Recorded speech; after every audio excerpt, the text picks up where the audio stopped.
have the time to. Oh wow. Yep.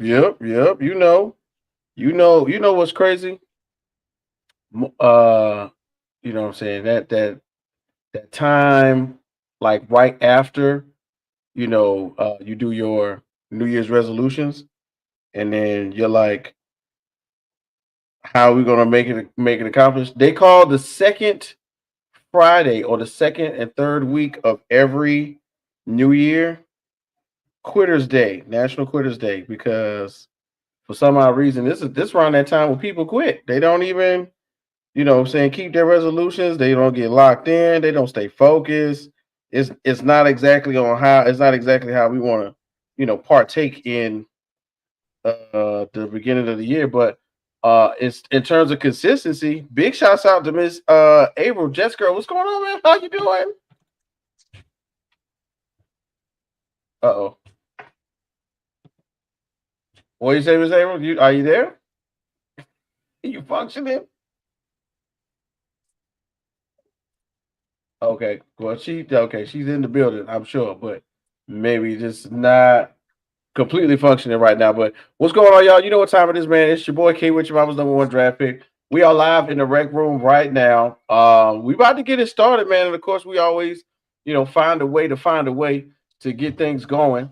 But today, you know, we had some really important stuff going.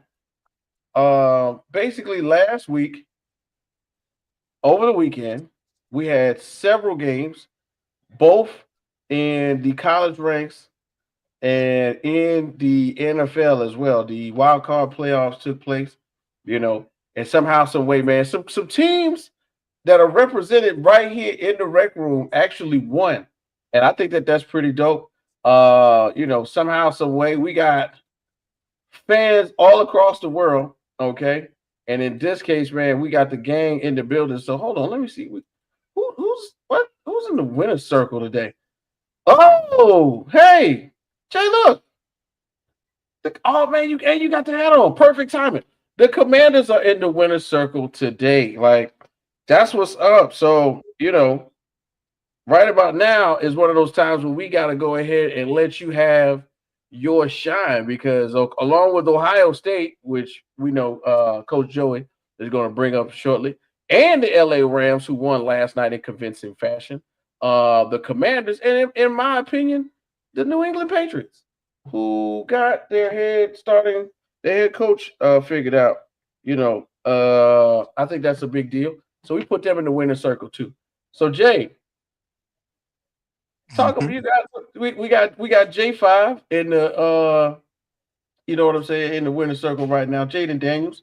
And I think you might as well go ahead and tell him how you feel, man. You know what I'm saying? It's been a long time since we had some commanders love on Rec Room, man. How you feel about that, bro? Uh, Look, I mean, everybody, I would say, pretty much had us losing. Nobody gave us a shot. Um, it's just one of those things, man. What's going on, Bobby? I let everybody talk. I let everybody get their piece in. But I felt like I know my team. I felt like we had a great chance to win. Not too much going into detail, schematics, X's and O's. We pretty much feared, a lot of the defensive tackle, Vita Vea. He was pretty much going to become a nuisance all game. They had a lot of penetration from the middle of the line, so that was always a concern. Um, just like I said, man, I think the Bucks basically were up, or the game was tied, or however it may be, with 4 minutes to go. Pretty much 4 minutes, like 37 seconds or something like that. And I pretty much was saying to myself, like, yo, I'm still learning about my team because this is the first season, with this team, with these group of guys. So, I'm pretty much saying, like, yo, I don't think they ever gonna get the ball back. But you know what I'm saying? That's just my quarterback. Shout out to my guy, classmate Jimmy Dean, who I mean, just put it out there. He called us hoes, you Wow. know, who's the hoe Wow. now? Yeah. But it's a lot of hate out there, man. I'm happy we won, you know. I don't know, man. We did what we were supposed to do.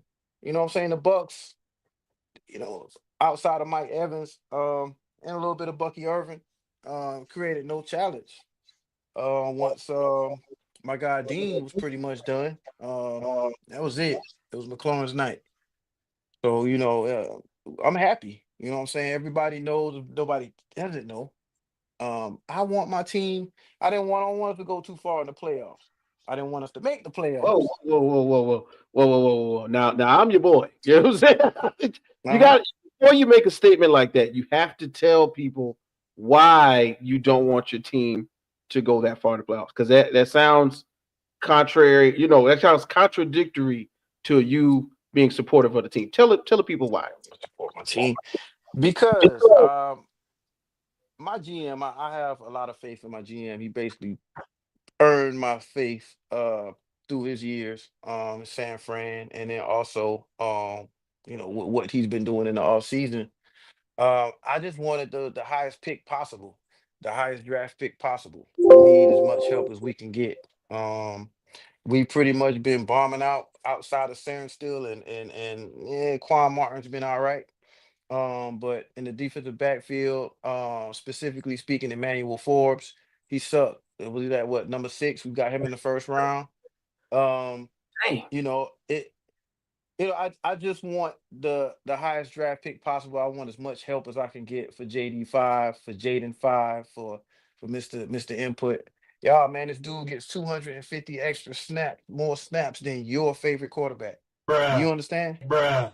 250 more snaps than your favorite quarterback. That's great. 250 more. 250 more, dog, and And this he's now 4-0 and it's evident. against teams that he's gotten the second shot against. So, Wow. um, the proof is in the pudding, man. I'm tired. I don't know. I don't know what to say.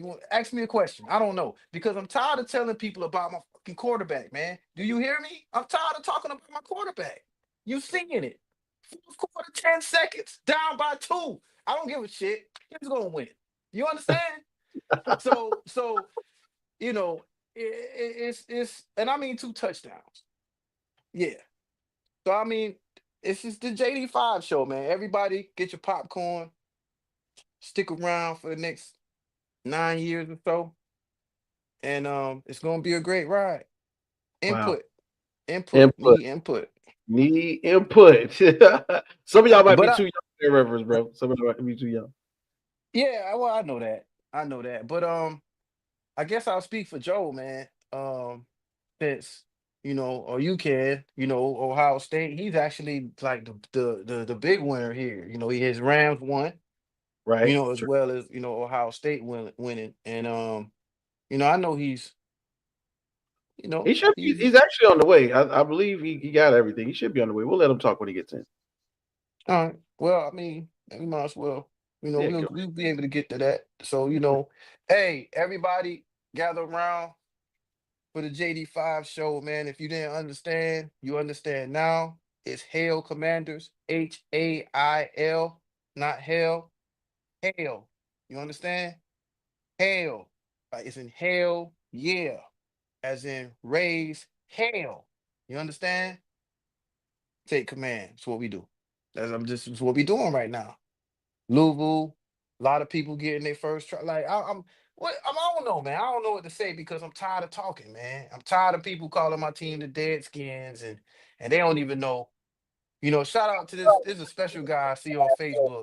He's a Cowboys fan. He like hating on everybody's team. wow. He hating on everybody's team.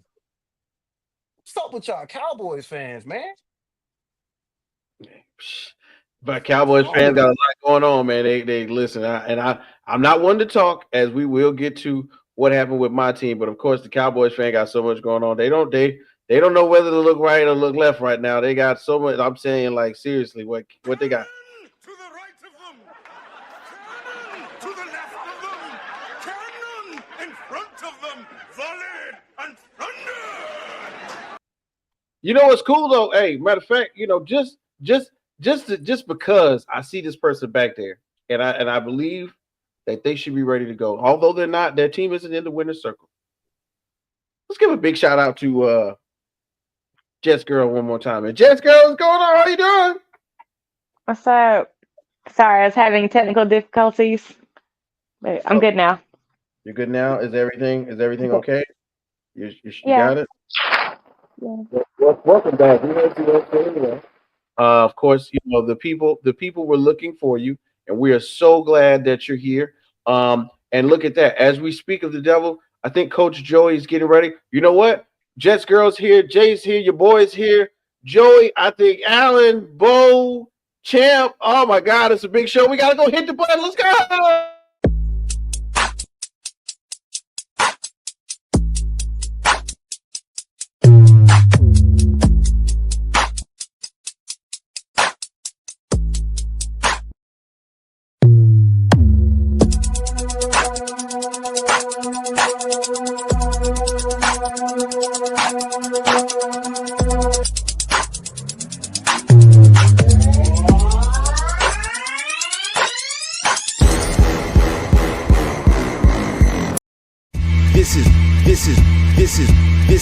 This is Rec Room Sports. Olympians carrying the torch, going where they don't go. We ain't lost. From the optics to the topics, we got this with synopsis. Think outside the boxes like Jay on the mic or your boy K Witt. Joe is my coach, T Sweat on the mix. All sports, even if you catch fish like Nate Diaz catches fist.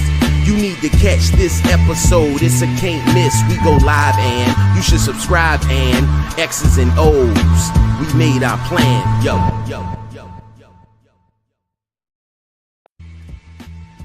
Yeah. Okay. All right. We back. Oh, I know the phone a little bit. Yeah.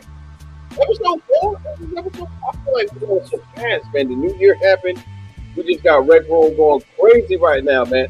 But once again, man, it's the home team for Rec Room Sports. We are back in the building. This your boy K, which covers number one draft pick. And yes, we are figuring out more ways to eat healthier in 2025. We're not going to get to that right now, but y'all know how we do, man.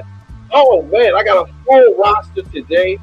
Oh, got a little bit of everything for you. But you know, right now, we're going to maintain in our lane. We talking football and more football. We got the college football playoff lineup going in right now. You know what I'm saying? And at the same time, we also have the NFL playoffs jumping off right now, man. It's a big deal. Somehow, some way, we got our good friend, Yes Girl, is back in the building. Hey, April, how you doing? What's up? You know, thank you for coming back. Now, last week we know that you were having some technical difficulties with health. How do you feel today? What's going on? You all right? Um, I'm still a little under the weather, but I I feel better. I'm not as bad as I was last week. I'm not coughing as much. So You know, as much. Okay. Yeah, it's crazy, man. Everybody's talking about several things. You know, bird flu, RSV, almost pneumonia, but not really. So we're hoping that you're feeling better, or we're glad that you're feeling better. We want everybody to take better care of themselves. And man, of course, we got well, Jay's here. We just saw him. Jay, we got Jay the MIC. Jay was really good, bro. How you doing? I'm stealth right now, taking command in stealth mode. Taking Yeah, that's what we yeah, do. We at war right now. Some war camouflage. going on outside. No man to save from. Yeah. wait, I know you did a circle, and I know we gonna get to this.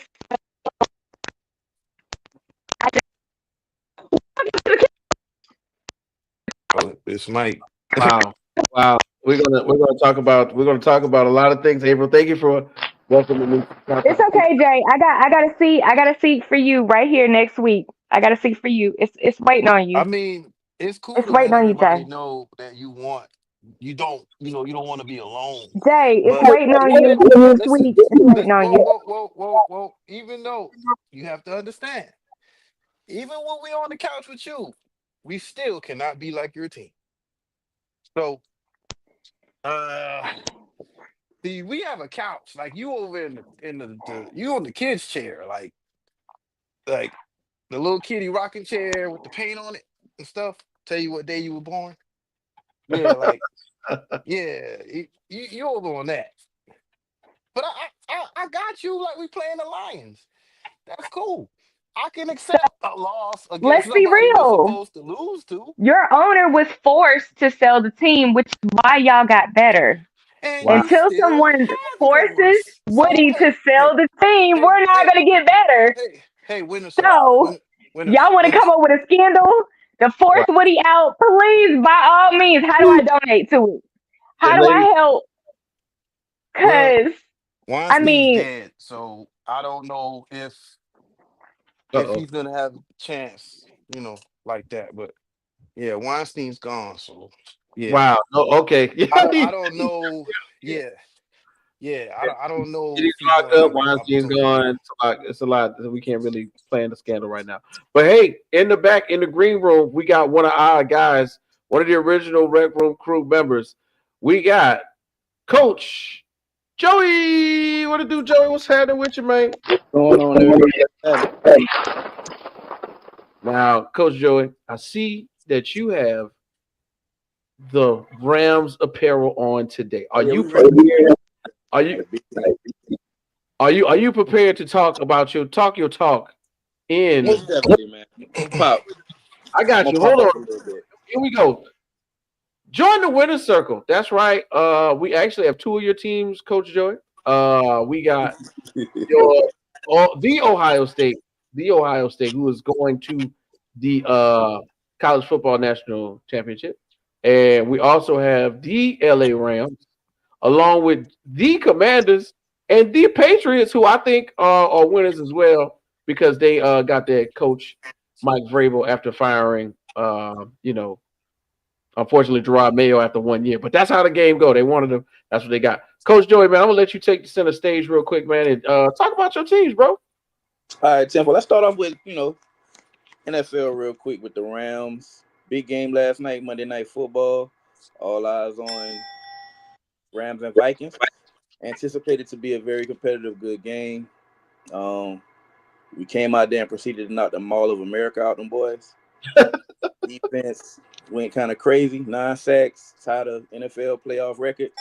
Um, Very physical in them trenches. The game was won in the trenches. Vikings O line was kind of underwhelming. They did have a key injury to one of their better tackles, I believe the right tackle. Sam Darnold holding on to the ball a little bit too long. Big plays made by a plethora of defensive players, man. Shout out Kobe Durant. Big interception. Also had a sack. Jared Verse, scoop and score. Multiple sacks by Kobe Turner, 2 sacks by him.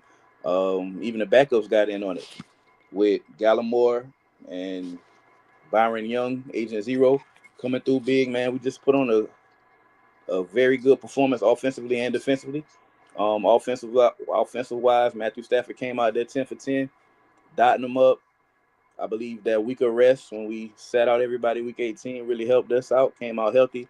And it was a coaching clinic in my opinion. Minnesota does have a very good coach, defensive coordinator in Flores as well, but I just felt like Sean McVay schemed them up and really ran circles around Kevin O'Connell. A That's lot what's of up, man.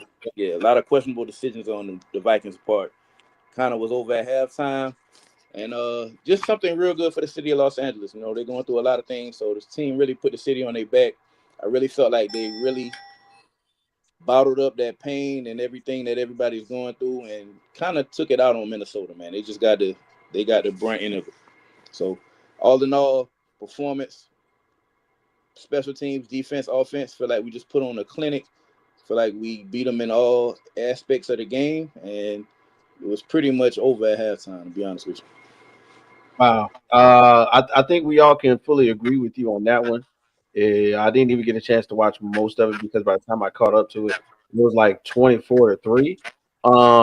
Man, and then hey, look, and then previously before we got to Monday night, we got a chance to check out your Ohio State Buckeyes, man. The Buckeyes did their thing this past weekend as well. We Jay and I were just giving you props as being one of the biggest Ohio State football fans. Now, as they are headed into the college football, the inaugural college football playoff national championship, man, how you feel about that? Especially, coming, taking the road that they took, man. Yeah, I'm definitely hyped. I'm ecstatic, man. Played three really good teams. If we're gonna be honest with you, I feel like we kind of had the toughest road to the championship out of anybody. Played a stellar Tennessee team, nice offense, representative of the SEC. Kind of, beat the brakes off of them, put up 40 on them. Went ahead and next round had to go and play another good team in Oregon, number one team in the nation, undefeated. Previously beat us as well, won the Big Ten, beat them down pretty good. And then Texas, this matchup with Texas, it definitely lived up to the hype. Closer than the final score. We won by 14, but it really came down to, last drive, basically. Some questionable calls on Texas' behalf. But I will say that they really did have a good game plan. They came down and they shut Jeremiah Smith down. He had one catch for 3 yards. Other people just had to make plays. Run game really came up good. Travion Henderson came up big. And then Captain Jack, man, with the strip sack recovery and for a touchdown, sealed the deal. But kudos to Texas. They really played a real good game.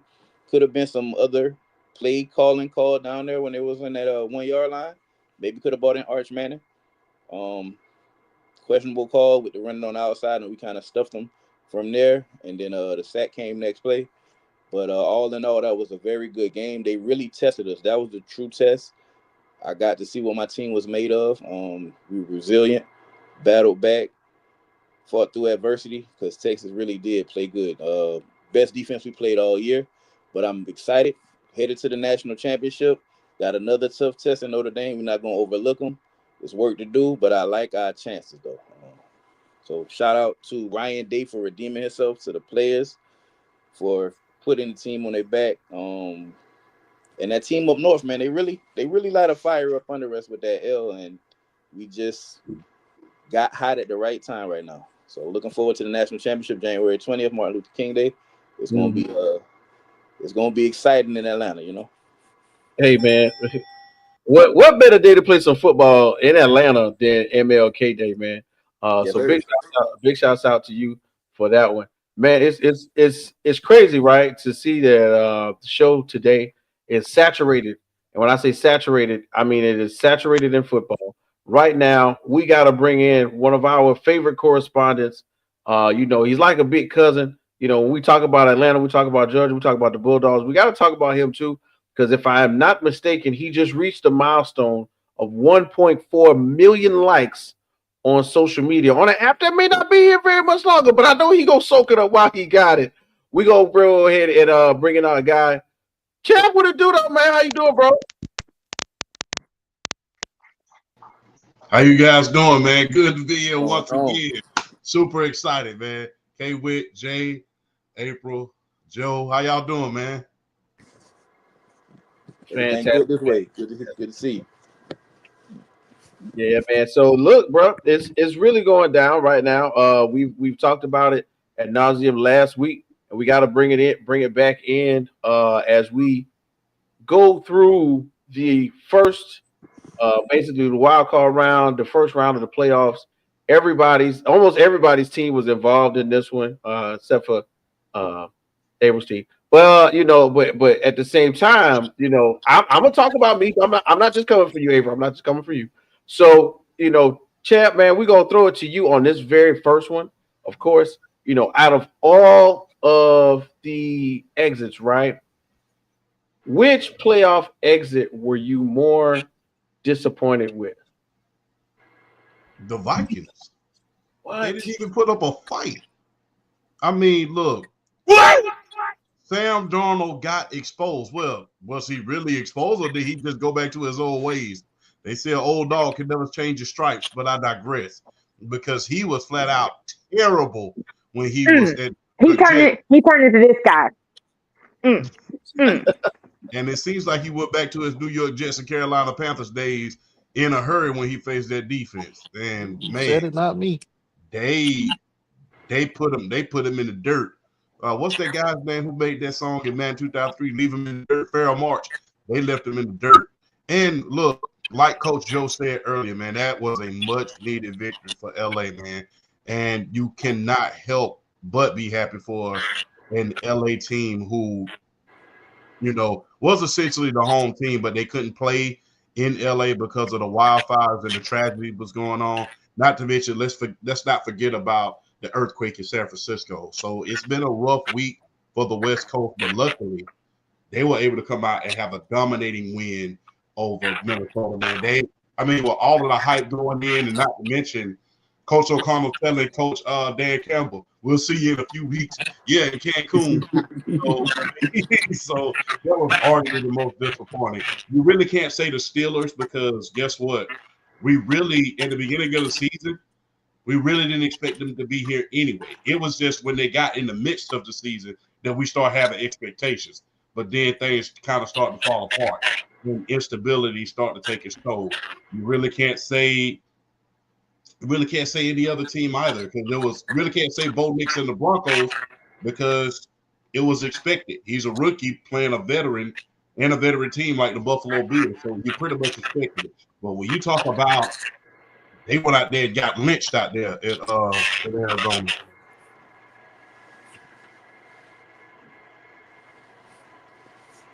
When I We think can't. about what really happened, oh yeah, no, I was talking to kids.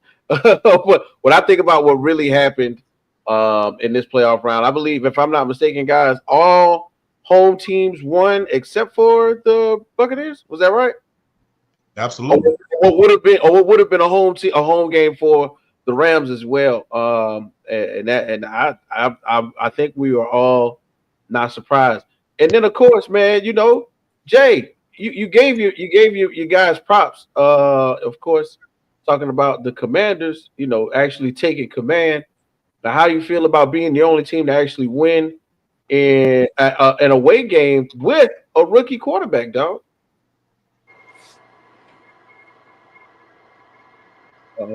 Unmute yourself, Jay. Like I said, we are undefeated when he gets a second crack at a team. You know, the only thing that I was concerned about was Mike Evans. That's it. And of course Marshawn Lattimore. Um we couldn't hold at the beginning of the game. It seemed like Mike Evans it seemed like one of Mike Evans like biggest games ever in his career, starting up. So to kind of take, the route that we did, I mean, I would say, man, we kind of outcoached them. I don't trust Todd Bowles when it comes to the playoffs. I just don't. I don't trust Bowles. He always seems to make a mistake, and then so does Baker Mayfield. We sat there and we just waited. We just played our game until he shows his true colors, just like Sam Darnold. What I mean, he's gonna make a mistake. Baker makes a mistake every game. I don't care how big, how small, he's gonna make a mistake. You just have to be there to take advantage of it. It could be a little bonehead mistake that he can go and just laugh about on the sidelines, and then it could be something that can cost your team a playoff berth, a championship.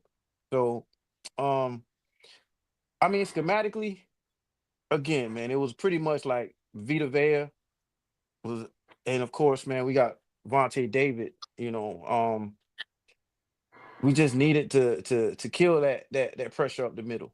Um, we couldn't really do much about it. We had him rolling out a lot. Um, Seemed like he rolled out a lot to the right. I don't recall him even. I don't recall seeing him go out to his left at all. Um, that's the strong side. I mean, everybody turned up. Pretty much turned up big, man. Dean pretty much had his way with McLaurin. McLaurin was trying to. He was not getting much separation, for most of the game. And then when he pretty much took an exit, and they said right away, like, yeah, he's not coming back. That was it. Nobody could catch up to McLaurin the rest of the night. Um, and we just had our way at that point. But just like I always say, man, you can't give Jaden Daniels the ball. I was saying this on the phone while I'm watching the game. I'm saying this as I always watch him. It's like You have your Tom Brady's, your Pat Mahomes, where you say there's too much time on the clock. With 4 minutes and change left, I was literally saying Bucks ain't getting the ball back. Look at our drives. For all y'all who just casually watch and just want to say stuff, just to say stuff. Jaden Daniels is a real quarterback. Jaden Daniels could be looked at as a Tom Brady. Yes, I'm saying it. As a Pat Mahomes. We talking about 17 play drives, 15 play drives, 16 play drives from a rookie. You understand that? So you cannot give him the ball. You can't give him the ball last. You can't give him the ball with 5 or 6 minutes left in the fourth quarter. It's a done deal. It's a wrap. All our plays take time. RPOs take time. It just he's not that guy. He's just not that guy. But schematically, man, we did it was just rag and tag, man. We just did what we could. We just clawed and fight. Um, Bucky Irvin got pretty much off to a good start. When Deron Payne left the game, I guess his finger. I haven't kept up with that to see how he's doing at this point. But when he left the game, had that quick absence out of the game for his finger, Bucky Irvin went off for a second. He did nothing but up the middle. They was gashing us up the middle. And then he got back in the game. Him and Jonathan Allen pretty much got it together, and then the pressure started back up the middle. And we pretty much was able to contain Baker Mayfield from that point. But man, it schematically, that was all heart, man. That whole team, man, they just play with heart, man. And I mean, that's just pretty much sums it up when it comes to the Deadskins. Yeah, to the Deadskins. That's what it's just hard. It's just all hard. You know what I'm saying? Hey, yo, big shouts out to you, Jay, and the Commanders putting on the show. In contrast to what I would consider the debut of a Bo Nick and the Sean Payton offense during playoff time.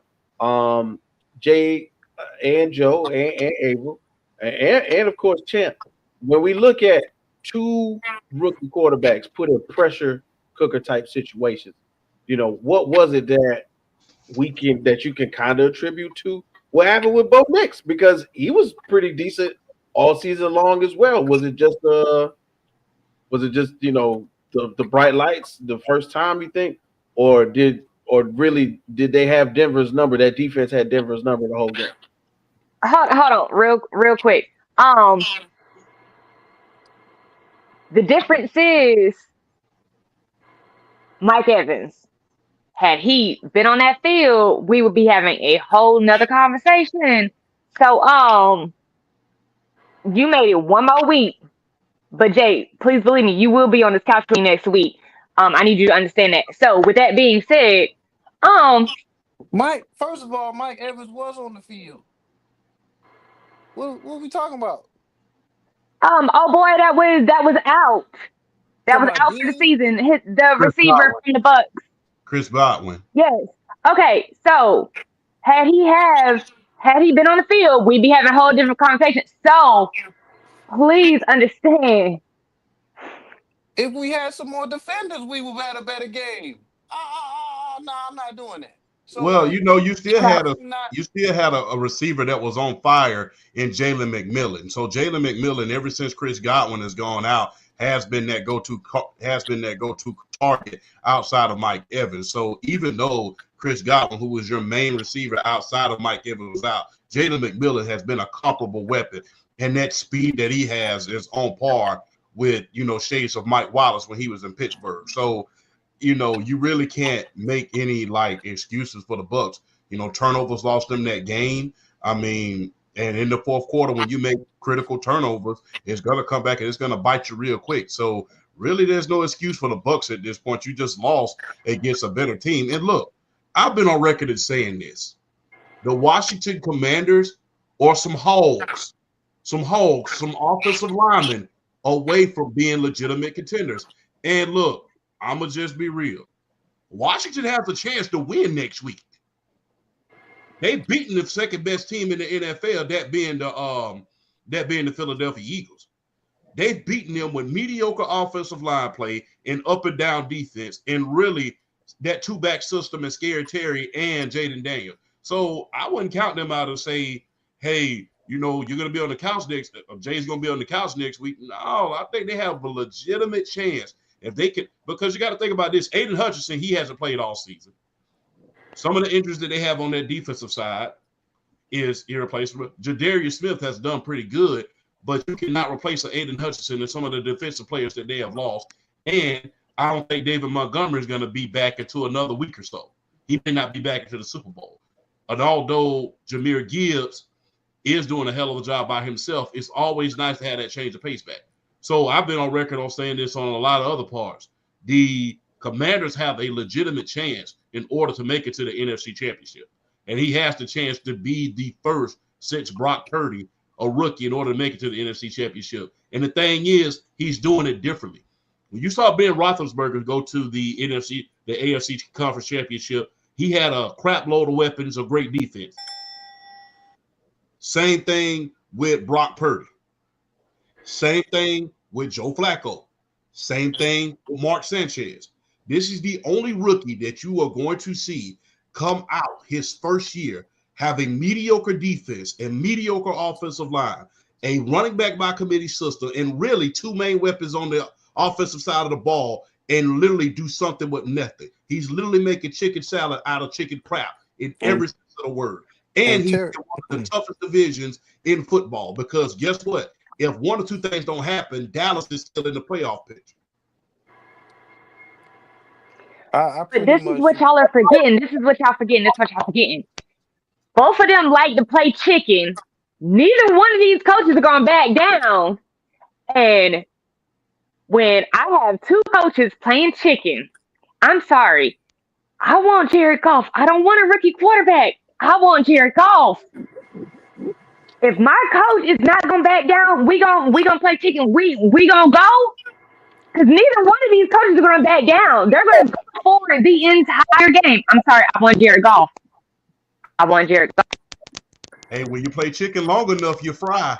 And Dan Campbell has proven that time and time again. I'm just saying. Man, listen, and it's crazy because somehow, some way, I felt like we were going to get to this part of the conversation where we talk about who we would want in the situations going forward. I just, and not to get off topic because I know we got to keep it moving. I just want to shine a little light on C.J. Stroud this past weekend and the Texans.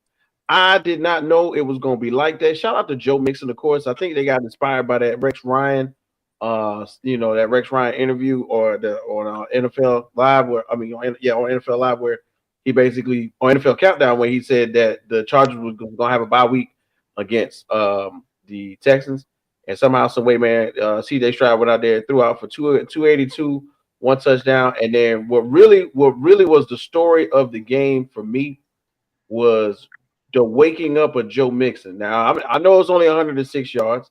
I know it was 25 rushing attempts, but it was a crucial 106.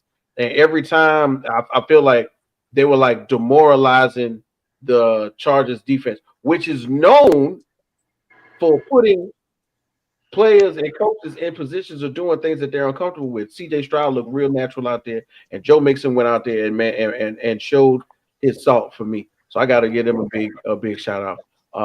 And then, of course, somewhere in there, I believe I gotta address the elephant in the room. Jay, can I address the elephant in the room, Jay? Can I do that? Do you mind? Okay. Just real quick, man.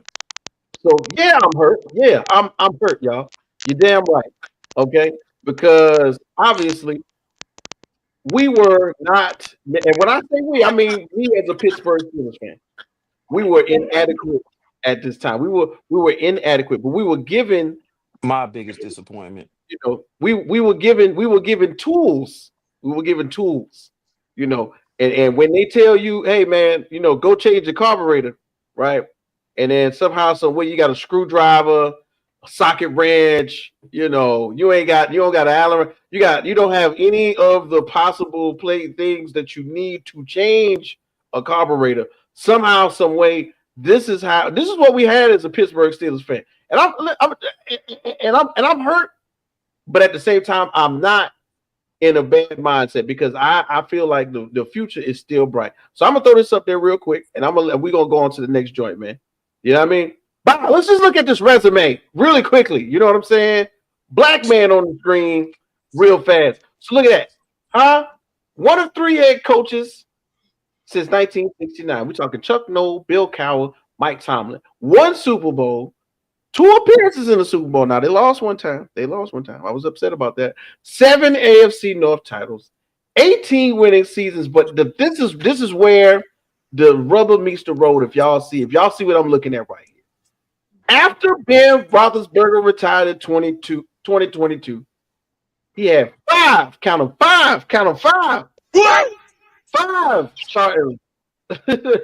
quarterbacks. Okay. And these ain't the best quarterbacks in the world, baby. No, they second stringers or they're first round picks who could have been placed in the second round to some degree, or possible Hall of Famers who are past their prime. Because we got Mitchell Trubisky, Mason Rudolph, Kenny Pickett, Justin Fields, and Russell Wilson. I don't know. I really, in all honesty, you guys, as a true Steeler fan, I don't know. A lot of what I've been seeing and hearing has been, oh, Coach Tomlin, they should let him go. I'm gonna tell y'all the truth, man, and this is just being real about it. I don't think they should let go of Coach Tomlin, but if Coach Tomlin want to let go of them, he has all the right to. 18 seasons in one organization is the most by a head coach, especially of African American descent, and of having no losing seasons during his tenure with 1 Super Bowl ring and 2 appearances, I think I'll put that and I can ride off into the sunset. But somewhere at that same time, I feel without going too far into my feelings without, because while we on the show, we want to think with our brains, you know what I'm saying? Out here in the rec room, we want to think, Jets girl. What did she do? She told us that they should sell the team. Do you think that was a smart move, right, Avery? You think that was the best move to sell the team, right? Yes, Woody needs to sell. Like I stand by what I said. Like that's never gonna change. Right. Woody sells the team. So in my estimation, I don't think that they should fire Coach Tomlin. I think he should do the cool thing. I think they should have a nice press conference. I think they should get Ben and Heath Miller and Troy Polamalu and Ryan Clark and everybody to show up, and he should resign. He should resign. He should that's what I'm saying. I don't want him to. Don't get it twisted. I think if they are, this how magically earlier today we heard that the Cowboys parted ways with Mike McCarthy, right? If he wants to leave, if he thinks he can do something else, they should give him the honor of letting him do it on his own terms. And if you want to do it now, he can do it now. He's still good in the streets. And I guarantee you somebody gonna want him. Somebody gonna want him to be a head coach. He gonna get a check. And he gonna always be my coach during my time as a Steelers fan. He'll be, because what some people love Bill Cowher. They watch CBS just because of Bill Cowher. You know what I'm saying? But for me personally, Mike Tomlin will forever be my coach. Now, once again, we have a lot of decisions to make. Will we give up some draft capital to possibly move up? Will we stay? Steelers don't do nothing. Steelers normally stay where they at. They stand fast. They stay still. They pick it up where they can. But I am excited for the future, regardless. And then this is the last thing. George Pickens knows the meaning of words. Y'all saw that? You know what I'm talking about? Optimism. Are you optimistic about the future? George Pickens said no.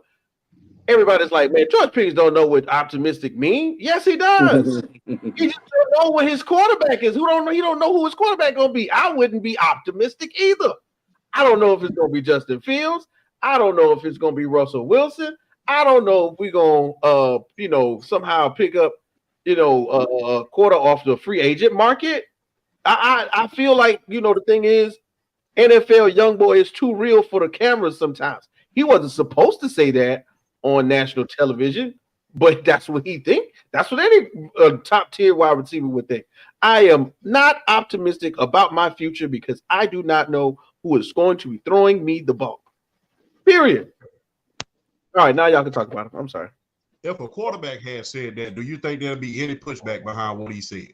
Absolutely not. But because he's a wide receiver, they're going to say, well, you're not supposed to say that. Why not? It's the truth. If a quarterback tells the truth about his team, then it's applauded, it's passion, it's bliss. But when a wide receiver says it, it's all of a sudden, oh, that's diva-ish. He told the truth. Mike Tomlin has had 5 different quarterbacks in the last 3 years. Mm-hmm. Do y'all know what they did to the last guy who went to the playoffs and had 3 different quarterbacks starting the season? They gave him Coach of the Year last year with Kevin Stefanski. And the thing is, look, I've said this before. He's not going through anything that Bill Cowher did not go through. Right. He had to. You remember when they had the revolving door of quarterback coaches? That's how come Cordell Stewart didn't get developed properly. They had the revolving door of offensive coordinator. And quiet as is kept, Bill Cowher did not have a stable quarterback at that position until he had Ben Roethlisberger. He did not. Remember, it was Neil O'Donnell, then Cordell for a couple of years, then Tommy Maddox.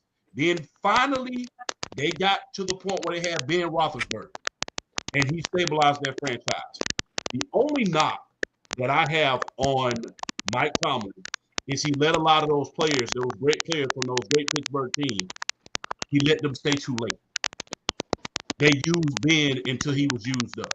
It's always better to trade great players a year or two too early than when it's too late. And that's the only knock that I have on Mike Tomlin. And another knock I have on him, he didn't win when he had all of the odds in his favor. Yeah. When he had Antonio Brown, when he had Juju, when he had Le'Veon Bell, when he had star-studded players. Yeah, Mike Wallace. When he had those star-studded players, he could not win and overcome the New England Patriots and, the Denver Broncos and the teams like that. And not to mention the Baltimore Ravens. So the thing is this. He doesn't have stability at that quarterback position. He doesn't have those receivers are giving him trouble every single year. And so that's a revolving door. And the offensive line, although good, they're not Steeler good. They're offensive. They are offensive. Yeah. If you ask him about the execution of his offensive line, he'd probably be all for it. But I digress. But the thing is this.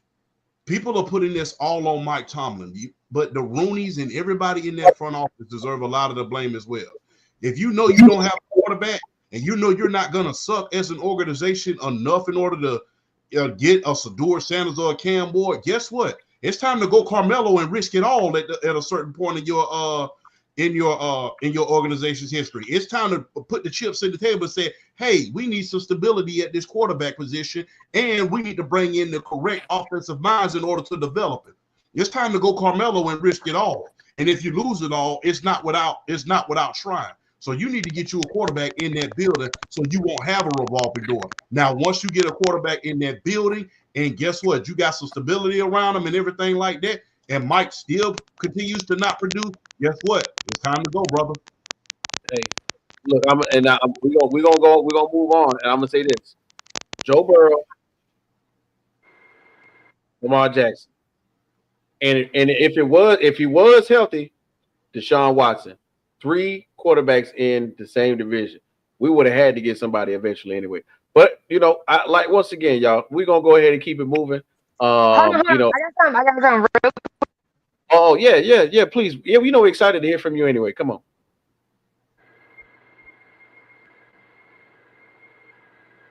What did you say something? Your mic went out. You muted right now. You muted? Can you hear me? Yeah, we can hear you. Okay, real quick. I love Mike Tomlin. He's a black coach in the NFL. I want him to stay in the NFL, but please stop linking him to the Jets. Don't trade for him. We don't want him. I don't care where he goes. He can stay with the Steelers. He can go wherever. Just stop linking him to the Jets. That's all I ask. Please stop linking him to the Jets. We don't want him. You want Rex Ryan, right? Correction back. That's what I thought. I thought that's what they want. Anyway, we're gonna keep it moving, man. So next on the league and on the docket as we continue on is one of the biggest things that happened in the offseason, of course, is vacancies. It's a lot of vacancies right now. So which vacant head coach / front office position is the most intriguing in the NFL? And I think Jay, I'm gonna bring you back in on this one. This is one of those ones where the rumor mill is churning right now of who can go where. As I started off in the winner's circle, Mike Vrabel taken off the board. He went home to the Crabs. The Crabs locked him up. Gerard Mayo didn't work out, unfortunately, who is a Patriot long lifer. And then Mike Vrabel is in the door after being one of the most successful head coaches for Tennessee in the past 5 to 6 years. So now we get to say Mike Vrabel's off the board. Which coaching prospect position and front office position, if you want to talk about that too, is the most intriguing? Let's throw it to Joey, man. What's going on? I'm gonna have to go with the Dallas Cowboys, man. They parted ways with Mike McCarthy. You look at what the Dallas Cowboys have on their roster, what they have secured and locked up through contracts right now. You got one of the top 5 wide receivers in CD Lamb locked up long term. You got Dak Prescott, who's going to bounce back from that injury, who is a serviceable quarterback, in my opinion, a top 10 quarterback. Needs some assistance in the wide receiver room with CD. You can get that in the draft or through free agency. You look on the other side of the ball, and you got a top 5 defensive lineman in Michael Parsons as well. So you got Bland in the secondary. Diggs will bounce back from his injury as well, so that might be a nice tandem in the secondary.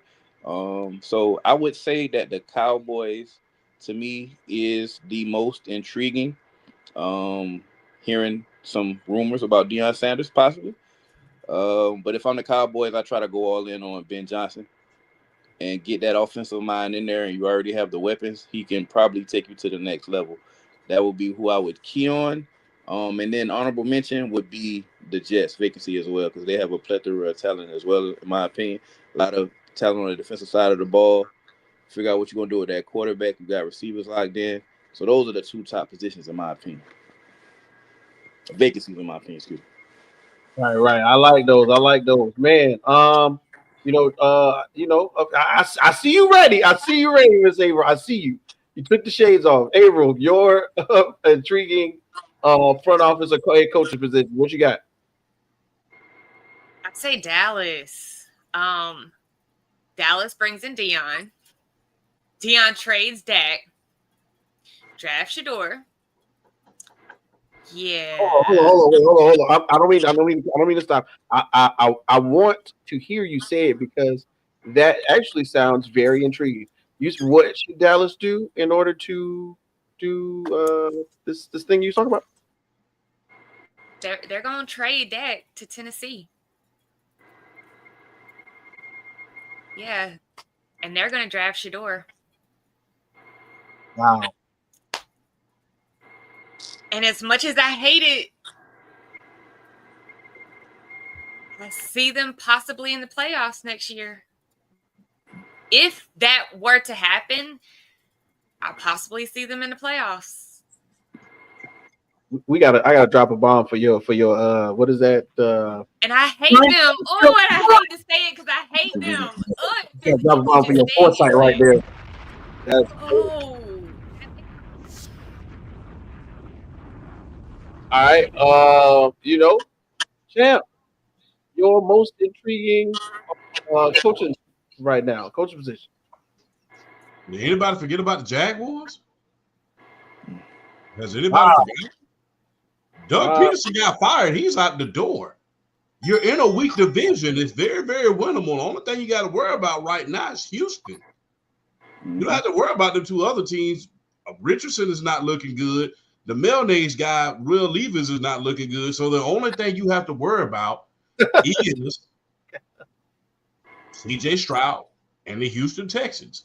So the most intriguing, plus you got building blocks there. You got ATN, you got Bixby, you got Brian Thomas, who set a rookie record, one of only 3 rookies in order to have 1,200 yards and 13 touchdowns in a season. And, you have some good building blocks on that defense. The only question mark on that team is if Trevor Lawrence is going to come back full health, at the beginning of the season, and if he's going to be able to play up to that contract that he has. But the thing is, depending on who they bring in as coaches in order to develop Trevor Lawrence, this could be a make or break time for him. And if they're able to land a Ben Johnson or somebody or an offensive mind, I think that could be a turning point for him. He's had some dud, coaches in the last for his entire career in Jacksonville. Urban Meyer and Doug Peterson. He was lucky to win that Super Bowl in Philadelphia, and that's why they got him out of there less than a year after that. And then he came there, and we thought that he was going to be able to develop him. And I want Ben. I want Ben in Jacksonville. I want Ben in Jacksonville. I want Ben in Jacksonville. So Ben Johnson should be the prime candidate in order to try to develop Trevor Lawrence and get some of these offensive pieces off the board. They need an offensive line. They need some defensive pieces. But if they can develop that young quarterback in Trevor Lawrence, they definitely have a chance in order to get something done. It's just a question of if Jacksonville is going to be the franchise that they was back in the late 90s instead of what they are now. Remember, under Tom Coughlin's regime, when he was running things back in the late 90s, it was very, very good. Now, since then, it's been kind of up and down. But Ben Johnson and the Jacksonville Jaguars, the only team you got to worry about is the AFC South is the Houston Texans. Now, that's an uphill battle, but it's a winnable division. All right. I like that one. We getting somewhere now. Jay, man, your most intriguing head coach or front office hire, what you got? Give me the Raiders.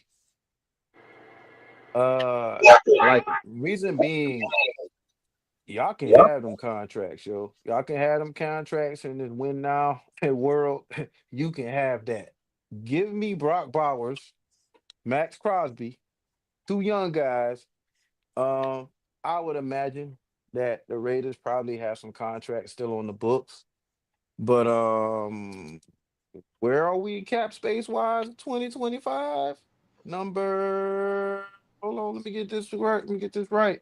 This is number 2? Am I right? Right? No? Okay. So we're right now. We're probably gonna be looking at 2025. We're probably gonna be looking at we're sitting at 99 million. And it's crazy that they were like 5th in dead cap space. Yeah, but we're looking at about 99, close to 100 million, right? I don't know, man. Give me Max Crosby. Christian Wilkins, he's 30. Jacoby Myers is 29. Pretty sure we can work something out with him. Got Gardner Minshew. As far as top earners, Miller, Andre Jones, Tyree Wilson, we talking about 15 million, 14 million, 13 million, 8 million, 6 million. So look, Brock Bowers is on the book for the next few years at what, around 4 million? Probably gonna top heavy in the end of this contract or whatever. But hey, give me the Raiders. I'll take the Raiders. It's gonna be a project, but again, you're giving me Max Crosby. You're not too much different from both teams. Don't have a running game, right? They're pretty similar if you ask me. Other than the fact that again, you have so much money on the books when you're talking about the Cowboys compared to almost just as talented. Maybe not as much on defense collectively, but give me the Raiders. Give me the Raiders. I'll take the Raiders. Let the good times roll. There's a lot of things that are legal in Las Vegas. Hey, As a coach, you know what I'm saying? You need to blow some steam off every now and then. You know what I'm saying? Like, hey, give me the Raiders. I like it, man. I like it. And I'll close it out. So I was looking here, and I'm going to go, even though it's not a lot right now. I'm going to go for where I'm at right now, man. Jacksonville Jaguars, $35.78 million, which is a possibility to go up to at least 42, depending on what moves they make in the offseason, if I'm reading this correctly. Jacksonville And got that's some. terrible. Yeah, that's terrible, but they got some money to spend. It's not like they don't have any. They can pay somebody, along with the idea of bringing in an offensive mind, one that is right now attached to a sinking ship. And when I talk about that ship, I'm talking about that ship in Cleveland, man. Let's go ahead and get Ken Dorsey up out of there. Everybody right now is looking at Ben Johnson. Oh, Ben Johnson. Watch your mouth. Ben Watch your Johnson's going mouth. to get taken. Ben Johnson this. Ben Johnson. I like the idea of Ben Johnson, but Ben Johnson really might like the idea of not having to go and be at a trash team. He might stay here in Detroit. It's a possibility. But somebody like Ken Dorsey, who has dealt with quarterbacks who like to stand in the pocket, been in Buffalo, got moved around a little bit. Somewhere in his career, he had to deal with the standing a quarterback who is agile enough to escape the pocket. And I'm talking about Trevor Lawrence, man. One of the things that's cool about Jacksonville is you got the guy that he has had so many offensive coordinators and so many head coaches that he just needs to be locked in, laser focused with somebody that can get to know Trevor. Now, it's like getting to know Jacksonville a little bit. Yeah, it's a lot of traveling that you got to do. But when you get the groove of 295 to 10 to 95, man, it's easy. And I feel as though that is the main focus right now because, unfortunately, we did not get to see very much of Ken Dorsey's football acumen in Cleveland. What? Who gets to show anything they know offensively in Cleveland? What? Because, of course, they've got a revolving door quarterbacks. They got 4 more names to add onto onto that really stupid, crazy long jersey. DTR, Jameis, Watson, who just now somehow magically re-injured the Achilles. I would think that he was ready to go, but somebody like Ken Dorsey, who is, isn't he from the U? Hey, look, yo, check this out. Can we do that? All right, whoa. So let's start with the Ken Dorsey. All right, right now. All right, so one, maybe they should have gave him a Heisman. They should have gave him a Heisman. Let's just be real, right? 2,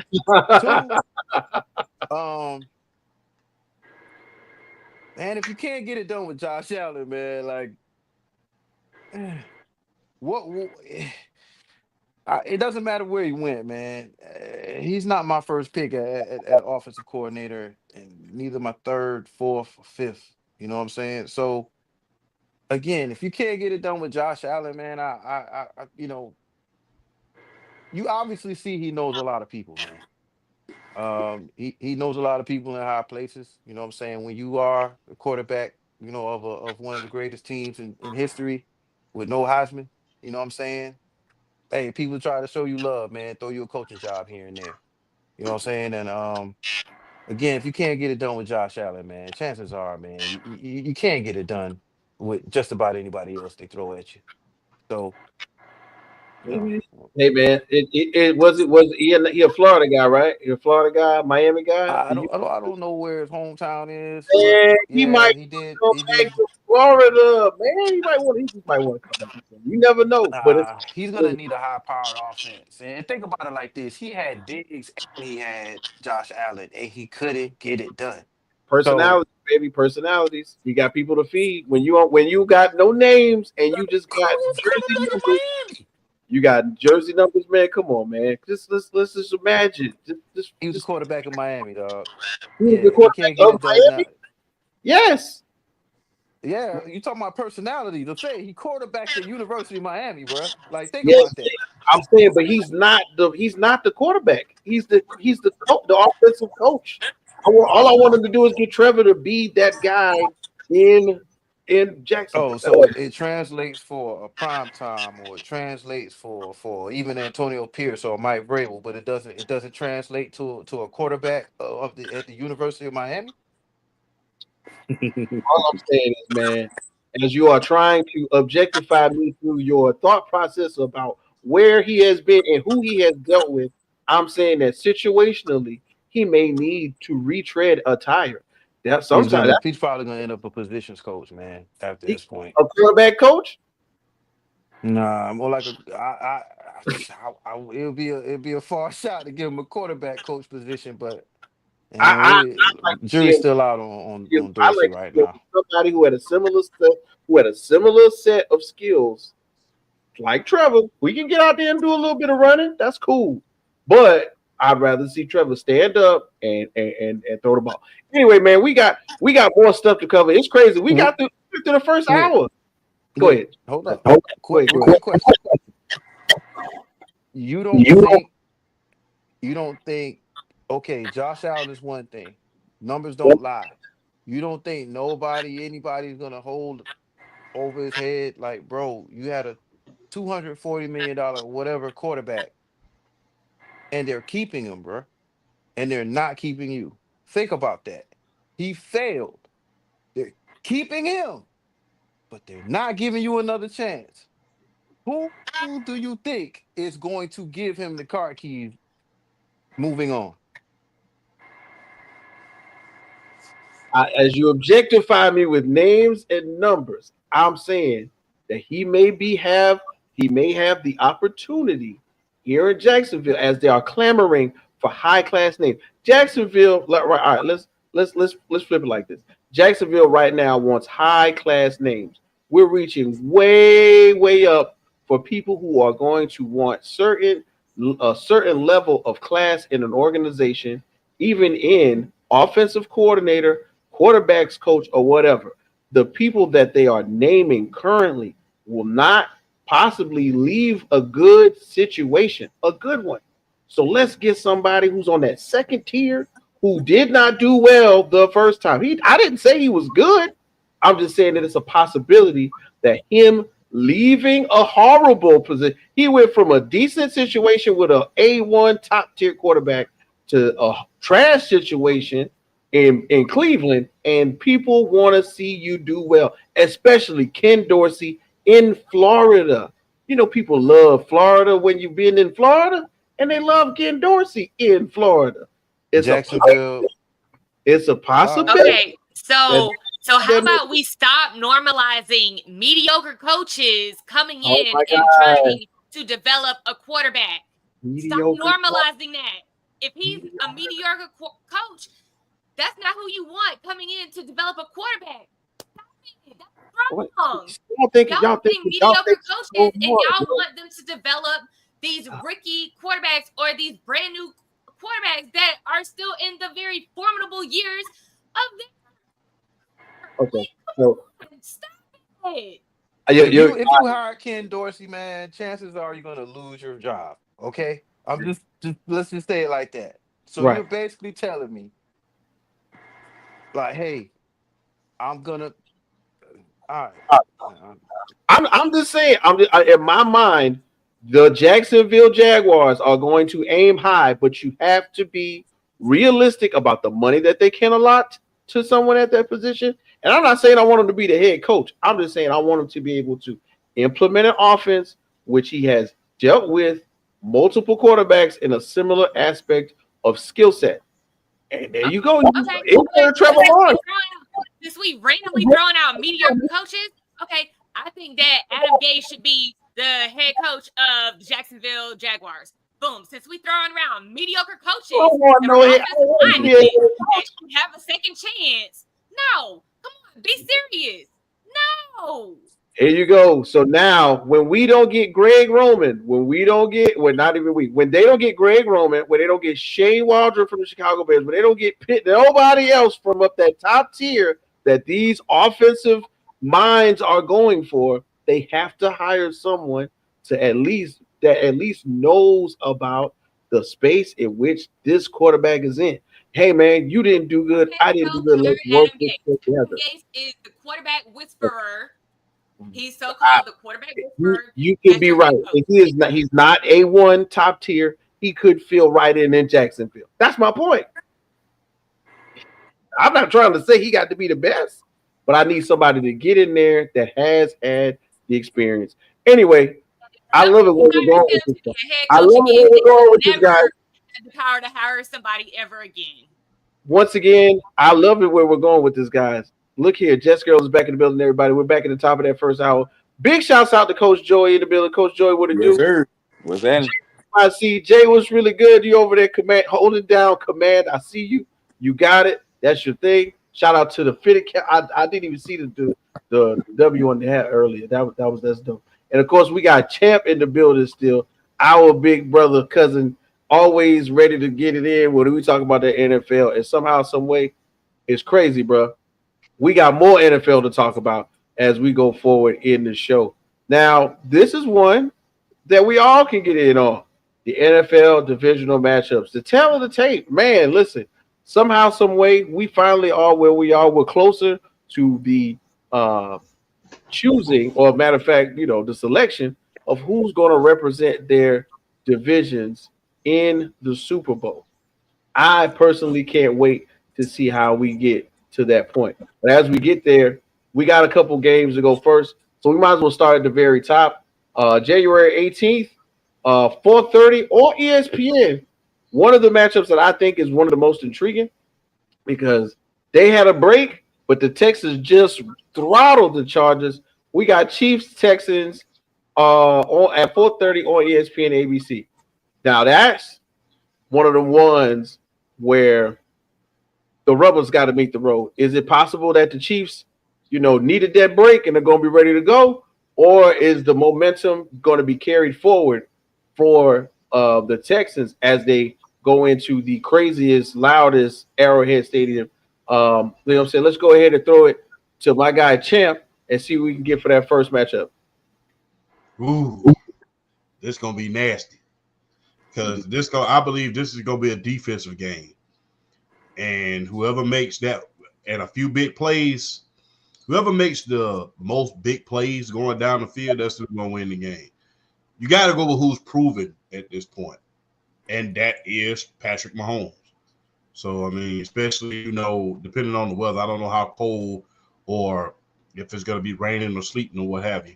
But, you got to go with who's proven. Now, all these defenses going to knock each other's socks, going to knock the other offensive socks off, you betcha. But, I mean, because if you would have told – because the thing is, at the beginning of the season, we was more higher up on the Houston Texans offense than we were their defense. But that because we was talking about Tank Dell, Stephon Diggs, Nico Collins, just to name a few, and Joe Mixon. But now that defense is looking greater and greater now that it's on the grandest stage. You got one of the best secondaries in the league. And look, one of the biggest free agent acquisitions that really wasn't talked about was them stealing Daniil Hunter from the Minnesota Vikings because him and Will Anderson have become the bookends. I mean, 12 sacks apiece, can't do it much better than that. And they kept, unfortunately for the Denver Broncos, for Broncos country, they kept Bo Nix on his back. So I think it's going to be a very, very big defensive game. But you're going to go with, who's proven. When you're going to go with games like this, you got to go with who's proven. And the thing is, every time we count out Patty Mahomes, he proves us wrong. We thought he wasn't going to do well without Eric Bieniemy. Proved us wrong. Thought he wasn't going to do well without Tyreek Hill. Proved us wrong. Thought he wasn't going to do well without, certain pieces on the offensive side. Proved us wrong. It seems like he's the only quarterback in history that you take away pieces off the chessboard and he still wins. You take away. Usually when you're going through dynasties like that, you're adding pieces. Remember in Troy Aikman's tenure, they was adding pieces. They was adding Rocket Ishmael. They was adding Deion Sanders. Remember in Tom Brady's, his first part of his first dynasty, they added Corey Dillon to that mix. They added Rodney Harrison to that mix. I mean, they added certain players twice over. This is the only dynasty where things are taken away and it seems like they get greater. I mean, and isn't Matt Nagy the offensive coordinator? Isn't he the offensive coordinator? I believe so. Hey, Nagy, yeah. Yeah. Well, if you could win a Super Bowl with him in the offensive coordinator position, you did something because the job he did in Chicago was yeah. Hey, that stunk the joint up. That was ugly. Oh man. Joey, what do you think about this one right here, man? Texans Chiefs. Where you at? I think it's going to be a good one. I do think we're going to see some defenses play some good ball, but I ultimately think the Chiefs will prevail. Very hard to beat them in Kansas City. Chris Jones, Snead, and I just think it comes down to the Houston Texans losing too much on offense as far as firepower on the outside with Tank Dell injury out for the season, and then Stephon Diggs out for the season. I think they'll be able to make sure that they can contain Nico Collins. Deontay Johnson, somebody gonna have to step up. Robert Woods, one of these receivers is gonna have to step up and give them some help if they want to contend. I want to say the return of Hollywood Brown has really propelled this Chief offense to be more prolific, in my opinion. He's stretching the field. They got DeAndre Hopkins as well through that trade, so they got some more weapons on the outside. They started off very lackadaisical on offense, but with these acquisitions that they have traded for and gotten healthy, their offense has picked up. It was sputtering at the beginning, and they were winning a lot of games, a lot of close games, via defense stepping up. But now we're seeing that offense kind of turning the corner. So I'll go ahead and predict the Chiefs win 24-17. Yeah. Miss April. Go ahead and get hyped, man. What you talking about when it comes to these? I think it's going to be close, and it's definitely going to be a defensive game. I think it'll come out to overtime, and I'm going to pull for Houston. I think it's going to be real hard. It's going to be real hard for him. It's going to be real hard. Real hard. Real hard. Ooh. Real bad. I don't know. I have a feeling. I don't know. I just have a feeling. I have a feeling something's going to happen in that game. I don't know what it is. I just have a feeling about that game. It's not going to go the way that we think it's going to go. Something's going to happen. I just don't know what it is. I don't know. But I'm going to say Houston.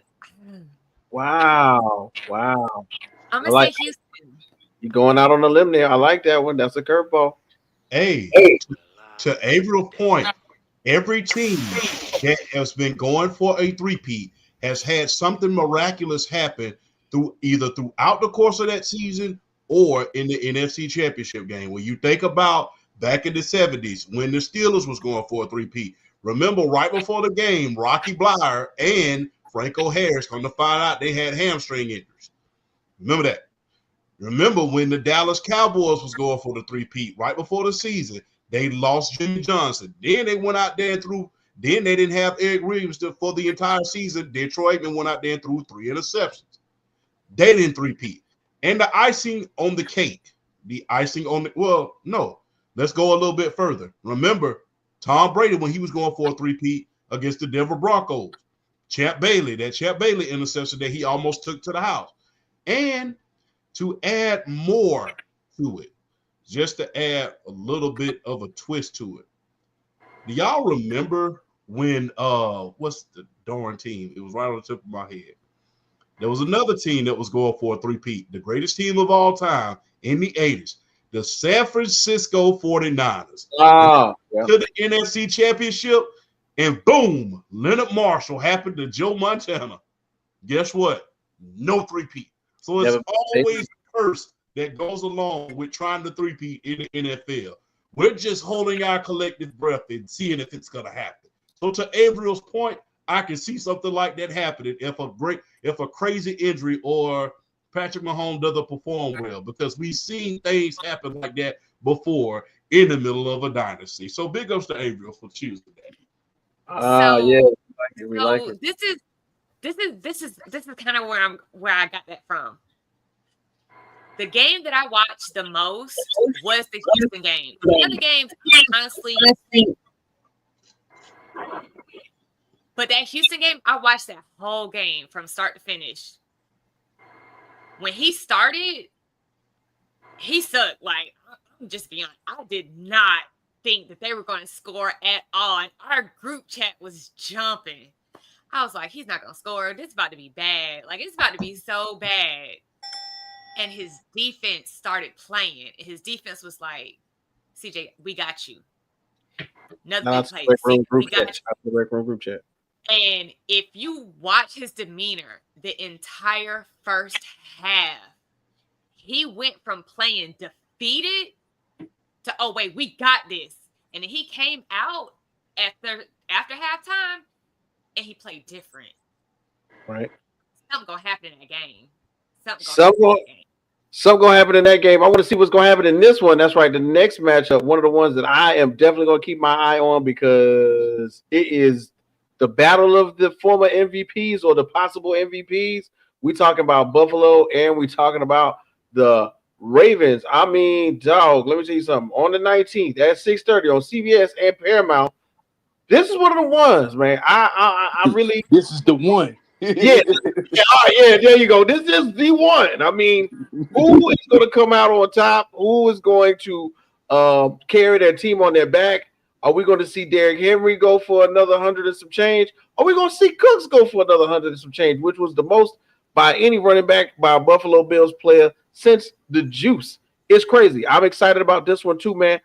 Joey, man, what do you think about this one? Battle of the MVPs? Yes, it's definitely going to be the battle of MVPs. I'm not sure if they already casted their votes, but this should have been a situation where all ballots and votes are not getting cast until this game is completed, and whoever wins it is the MVP. But this is going to be a highly interesting game. I'll be watching every play of this game. I'm talking about every single play, breaking it down. It's going to be very interesting. Derrick Henry is just running through everybody right now, you know, and then Cook, I'm looking at what each team possesses, okay? So I'm trying to break down who has the edge at quarterback is even. All right, the edge at running back, I'll slightly give it to Derrick Henry, but Cook and then the supporting cast with Ty Johnson and Ray Davis, they not no slouches, all right? But I'm going to give that edge to the Ravens. Receiving cores, Zay Flowers, big question mark, is he going to be available this week? He didn't play last week. They need him this week. It's going to be a situation where they do need him. I do think he's going to play, but how healthy and how significant of an impact will he have in this game? That's going to be a pivotal question mark. On the other side of the ball, you got Keon Coleman, Amari Cooper. You got Shakir, who's probably their best receiver. You got a bunch of guys, not a D guy, but you got a bunch of guys, all right? When we flip to the defensive side of the ball, I'm going to give the edge to the Bills, if we're going to be honest. The Ravens are playing a lot better as of late as a defense, but parts of the season, their secondary were getting shredded. And they bring in Von Miller just to sack the quarterback out third down. So, yeah, their secondary was getting decimated. It's going to be a barn burner. I think it's going to be high scoring. It's going to come down to probably who makes a mistake late in the game. It's just tough, man. I'm going to lean with the Ravens. I think the Ravens will win. I ultimately think Derrick Henry's going to weigh on them in the second half. It's going to get to a situation where I think they're not going to be able to stop the run. And I'd give the edge to the Ravens in a very close win in a classic as well. Man, I'm with you on that one. I love that analysis. Yo, man, Ms. April, I see you ready to talk about it. What you think about this matchup?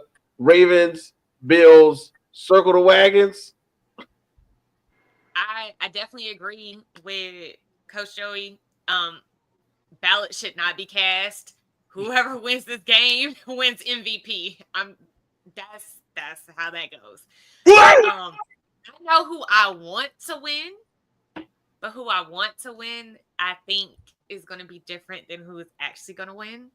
I think it's going to come down to double overtime. It's going to be in the 40s. It's going to be a high-scoring game, real high-scoring game, 30s and 40s, double overtime. I want Baltimore to win, but I think Buffalo is going to win. Wow. I don't think Zay is going to play, and I think Buffalo's going to win. Ooh, oh man, we won at one. Champ, the tiebreaker. Who you got?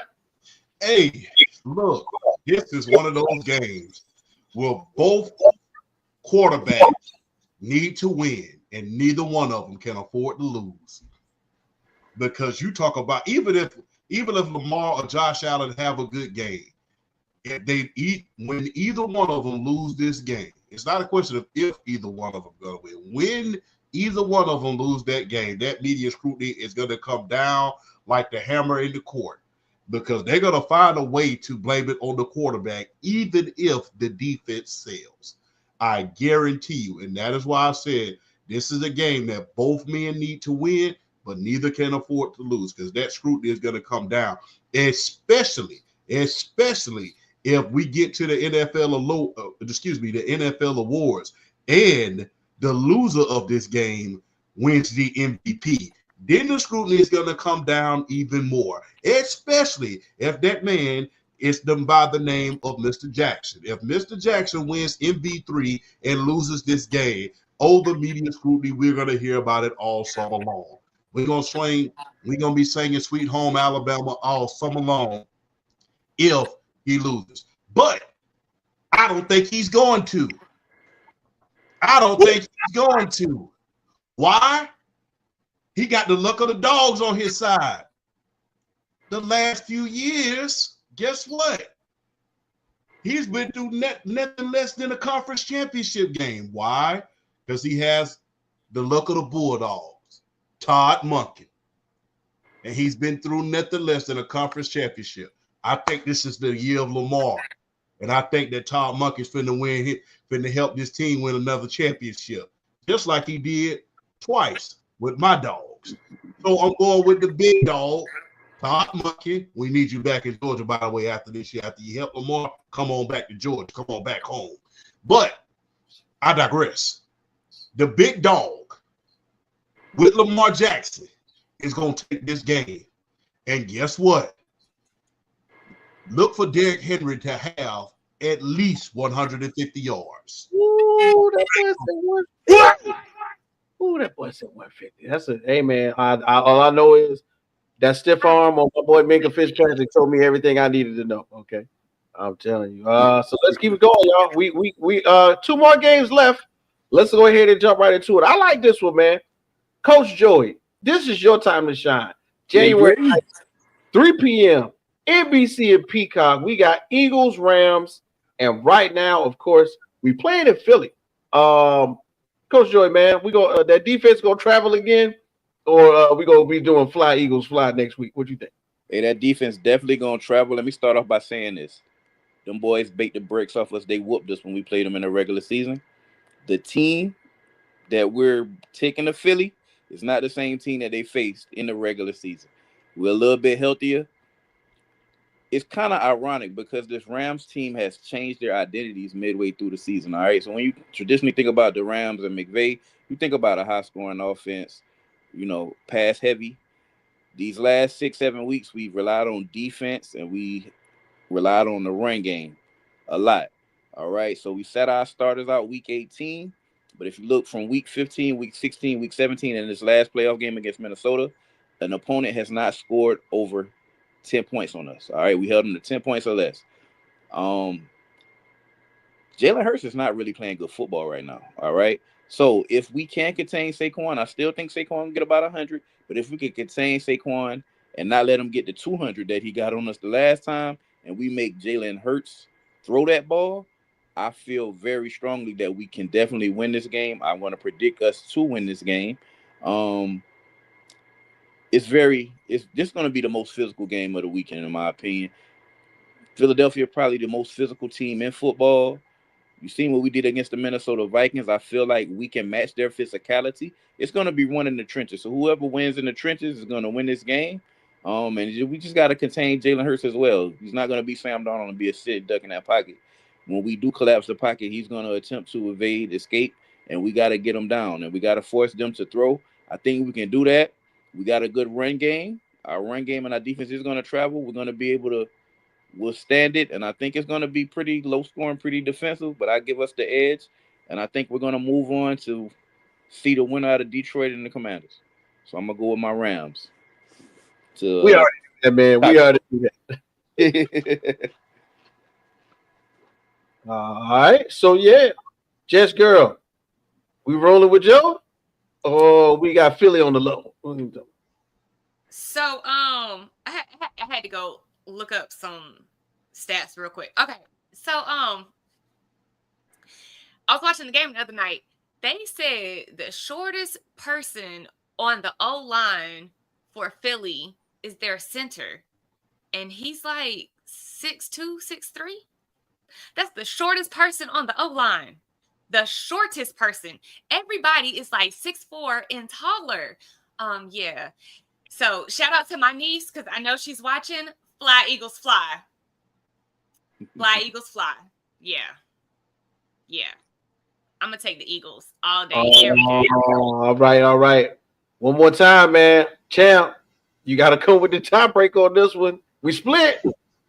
Oh man, isn't it ironic that Aaron Donald retires at the beginning of the year and then you turn right back around and get Jared Verse? If the Rams know how to do anything, it's pick defensive players. You can start off with Deacon Jones and then you can go all the way up to Kevin Carter, then Aaron Donald, and now Jared Verse. Hey, Jalen Hurts has not been playing that good as of lately. And look, they've proven that they can be beat. The Washington Commanders have already proven that. Shout out to Jay, by the way, on that one. So, with that being said, I'm going to go with the guy from where? Marinus, Georgia. I'm going to go with Coach Sean McVay, and the Los Angeles Rams is going to take another one back home for the great city of Los Angeles. So that's what we're going to do. We're going to go with the Georgia. We're going to go with the guy from Marinus, Georgia, who is a top 10 coach of the league, and he's going to bring it. He's going to take it back to LA. And that's just what that city needs right now. Definitely, man. Definitely, man. Shout out to all, anyone who is connected to anybody in LA going through some really tragic times right now with these forest fires, man. Smokey Bear ain't teach us nothing, man. Smokey the Bear said only you can prevent forest fires. And somehow, some way, y'all boys ain't putting no water on your campfire when you leave out there in California. Anyway, let's go ahead and get to it, man. The last matchup. Wait a minute. I don't know. Lions Commanders. I think we got Jay in the command center right now, so I don't know if I think he's going to chime in towards the end of the segment. But of course, we're gonna go ahead and put y'all head to head, man. One more time, Jess Girl. What you thinking, man? Detroit, 7 mile, 8 mile. It's been Detroit since day one. I've been saying since the beginning of the season, I believe it's going to be Bills, Detroit at Super Bowl. I think Detroit's going to win. So, of course, I got Detroit. Let's go. Right. Okay, Coach Joey, man, what do you think about this one, man? Commanders, Lions, the young J5 need input. What you thinking? This going to be another shootout right here, okay? Follow me right now. Detroit is a hell of a team. They got a plethora of injuries on their defensive side. The bye week is probably going to help them with injuries, but let's just be honest. This is their first time being the number 1 seed, and this is their first time having a bye week. Last year, they didn't have a bye. So how are they going to respond off of that bye? Are they going to start slow? Are they going to start lackadaisical? We've seen that this Washington Commanders team can put up points. Jaden Daniels can extend plays with his legs. That's something that they're going to have to deal with as well. You got Terry McLaurin. You got Eckler back in the fold. Brian Robinson Jr., Rodriguez. They got a 3-headed monster at running back. Zach Ertz is playing some of the best football that any tight end that's left in the playoffs is playing. You got McLaurin. You got Zacchaeus. They got some weapons. It's going to be closer than what people think. I don't know exactly what David Montgomery, his issue is. I don't know if he's going to come back and play. Gibbs is amazing. St. Brown is amazing. Laporta took a little step back this year. I really think that the Commanders have a great chance, and I'm going to go with the upset. I think the Commanders will shock the Lions in Detroit and beat them. Wow. Jaden Daniels special last drive. gets the job done. So I'm gonna go ahead and go with the Washington Commanders to shock the world and take this one. Wow, man. One more time, man. Champ. They keep putting you in tough positions, bro. Yes, they do, man. Man, come on, man. But hey, look, when it comes down to, like I said in the earlier thing, in the earlier segment, when it comes down to the playoffs, you have to go with who's proven. And who is more proven outside of Patrick Mahomes and Matthew Stafford in the playoff than Jared Goff. Jared Goff has been to NFC championships. He's been to a Super Bowl. He's been in these big time situations. So he's no stranger to that. He's no stranger to it. So on that note, everybody from the 313, go ahead and put your hands up and follow me. I'm going with Detroit. Oh man. You caught me off guard with that one. Shout out to the 8 Mile reference. Yeah, I'm getting word that we're receiving orders from Command Central as we speak. Jay of the MIC, I see that you're there. Jay, man, you hear this? You hear what they got going on, man? You hear this? What are you thinking, Jay? I was on the phone watching the last game, and the most important thing is still the most important thing. I'm not gonna have any type of prediction for this game. I want all my soldiers to come back home healthy. That's all I ask. That's all I ask. Yo, when Jaden was out there bleeding, I was like, nah, yo, take him out. Take him out. Take him out now, yo. Take him out. I don't care. Take him out. I don't care. Right? So I'm sticking to the script, man, and I want everybody to come home healthy. I want to get this season over with one way or the other. Healthy. Healthy. Yo, seeing my quarterback bleed on his face and what? Yo, I was about to have a heart attack. I was like, oh my God, it's gonna happen again. Man, y'all He don't was crying, understand, take yo. him out, take him out. He was definitely crying, take him out, take him out. Look, It's football. You supposed to get hit. It's just a little but blood. you know, But did he unfortunately, die? Like, come hey, on. hey, It's just a look, little blood. exactly. And you made my quarterback bleed his own blood. It's just a little Nobody blood. makes my quarterback bleed his own blood. Nobody. Nobody. I wanted him to do one of those and just turn into some type of demon out there, man. And that's what he did. That's what he did. Theoretically, he did. At the end of the day, my quarterback is going against that defense, not the offense, the defense. So somebody gonna have to get the 40, 45, 50. First one to 45, 50 wins. That's it. I don't know. I don't know what we can do in this situation, man. I don't. I really don't. What I do know is Detroit is 31st Uh-oh. against rushing quarterbacks. Uh-oh. I'm saying Who's Let's who's look at that their problem. let's look at their record. They went against. Let's look at their record. Let's look at their record. Let's look at what I'm saying here is look at their schedule. Excuse me. Hey Jay. Huh? Hey Jay. Hey Huh? Jay, guess what? Guess What? what? Guess who's playing? Oh, David Montgomery's playing. He's back. Oh, let's go. Again. Detroit all day. Hey, Detroit all day. Let's go. Let's go. okay, excuse David me, Miss Six Montgomery's Three and back. 6'4". First Sonic of and all, the Knuckles are center back. is the shortest Sonic and Knuckles person are on back. the Let's offensive go. line Detroit for the always. win. wow. Detroit for the win. Wow. I'm okay. I'm not gonna go back to this offensive line fact. I don't know what the hell they had to do with the win. Anyway, what I'm talking about here is plays offense. So again, We got to go against this defense of Detroit.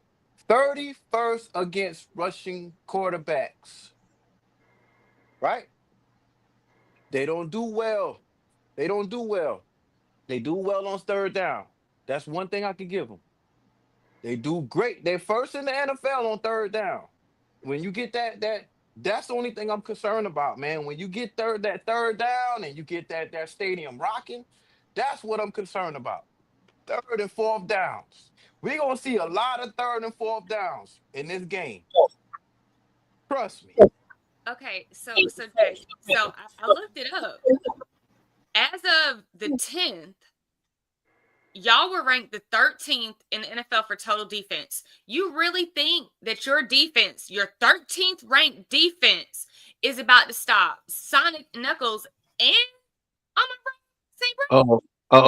Hey, hey, real Come quick, on, let's be real. Let's come back to earth. Let's come back to earth. Your real quick. 13th ranked defense is gonna stop Sonic Knuckles and Amon-Ra St. Brown. Can you give me a defensive stat, please? Real quick. I gotta drop a bomb.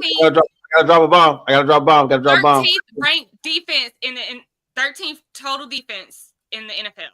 Real quick, gotta drop a bomb, y'all. Y'all know who's in the IG right now? I think it's crazy.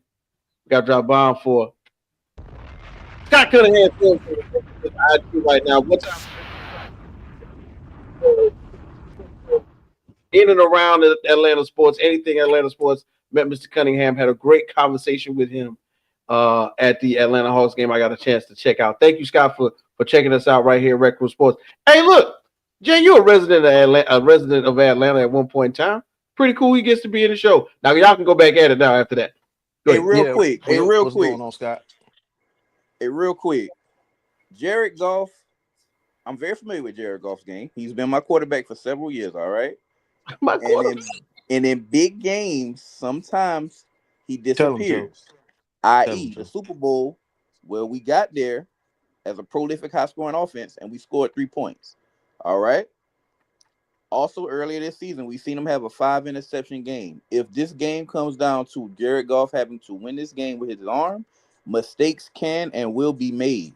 All right? So that's why if they don't establish this run and dominate via running the ball, or if somehow they get down early to Washington and Jared Goff has to throw them to win this game, they have a chance that they can lose. He is turnover prone in spurts, so don't be surprised if he has a couple of turnovers that are costly. Not to mention, both of these coaches like to gamble a lot. We know Dan Campbell likes to go for it. I thought that Riverboat Ron was coaching the Commanders the last game against the Bucks, and they were going for it on fourth down.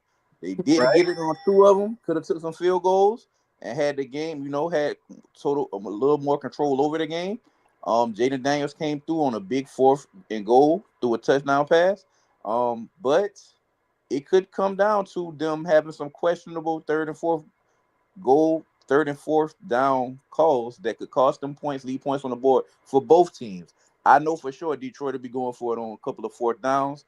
And if Washington can get them off of the field, I think that they have a good chance to win this game. So it's going to be exciting game to watch. Huddle all day. It's going to be exciting game to watch. Hey, man, look, all right. So we just now got them all. So that's all 4 games. Chiefs, Texans, Bills, Ravens, Lions, Commanders, Eagles, Rams. It's spread out across the board. We had to have Champ break ties on every game. And, of course, we had to have Jay come in and take command. Champ, man, we appreciate you for stopping through once again, like always, big dog. What you got going on for the rest of this weekend, or for the rest of this week? Because it's Tuesday. I know you got a full slate of shows, especially with Sports PSP, man. Run that schedule down. First of all, homework. Hey, we are 3 months away. We are 3 months away from that bachelor's degree, so y'all know I got to celebrate. Degree number 4, by the way, cybersecurity. By the way, shout out to Strayer University. But and Uncle Sam for paying for the education, I would say. But right, Uncle Sam for paying for that education. You owe me that. You owe me that for the wars I fought for you. So pay. There you go. Yeah, but I digress, man. All the humor in the world, all jokes aside. Look, like I always say, always a privilege, a pleasure, and an honor to share the stage with each and every last one of you guys. And I appreciate you for for always inviting me on your platform and always welcoming me with open arms. I really appreciate it. I'm humbled and I'm honored to talk about sports with every last one of you because, like I said before, you guys, PSP put me on. Y'all was the first one to ask me to ever do a podcast. I was nervous as hell when I first did one. Now y'all able to call me whenever, and I'm going to show up. So I appreciate y'all for, number one, putting me on and allow me to be on here. And like I said, it's a privilege, a pleasure, and an honor. And if you're in the comment, and if you're a viewer right now, make sure you like and subscribe. These are some great young men and women here, and hey, they know what they're talking about. So thank y'all. I salute every last one of you. Man, we got to drop a bomb on the way to the door. God, dog, man, that's how you live. That's how you do it. Man, once again, everybody, make sure you follow our guy, Undisputed World Champ, on TikTok, Instagram. You got a Facebook too? Oh, I got YouTube. Yeah, YouTube. Hey, man, listen, man. Me and Jay and the gang was talking. We got to do like a Super Bowl special. We get Sports PSP. We all get in here, chop it up one good time for the Super Bowl, man. So make sure you like, share, subscribe. 1.4 million views on the screen right now, ladies and gentlemen. Respect and check it. Thank you, champ, once again. All right. Oh man, woo! When we got the show going like that, ladies and gentlemen, sometimes we just got to keep it rolling. We're gonna have to do that today, but you know what? It's not a bad thing because we got a guy in the back that we have been waiting on to come on up and do that thing, and we love for him to do. That's right. We're gonna get him in to lock it in. We got our boy Tanner Dawson. Tanner, what it do? Uh-oh.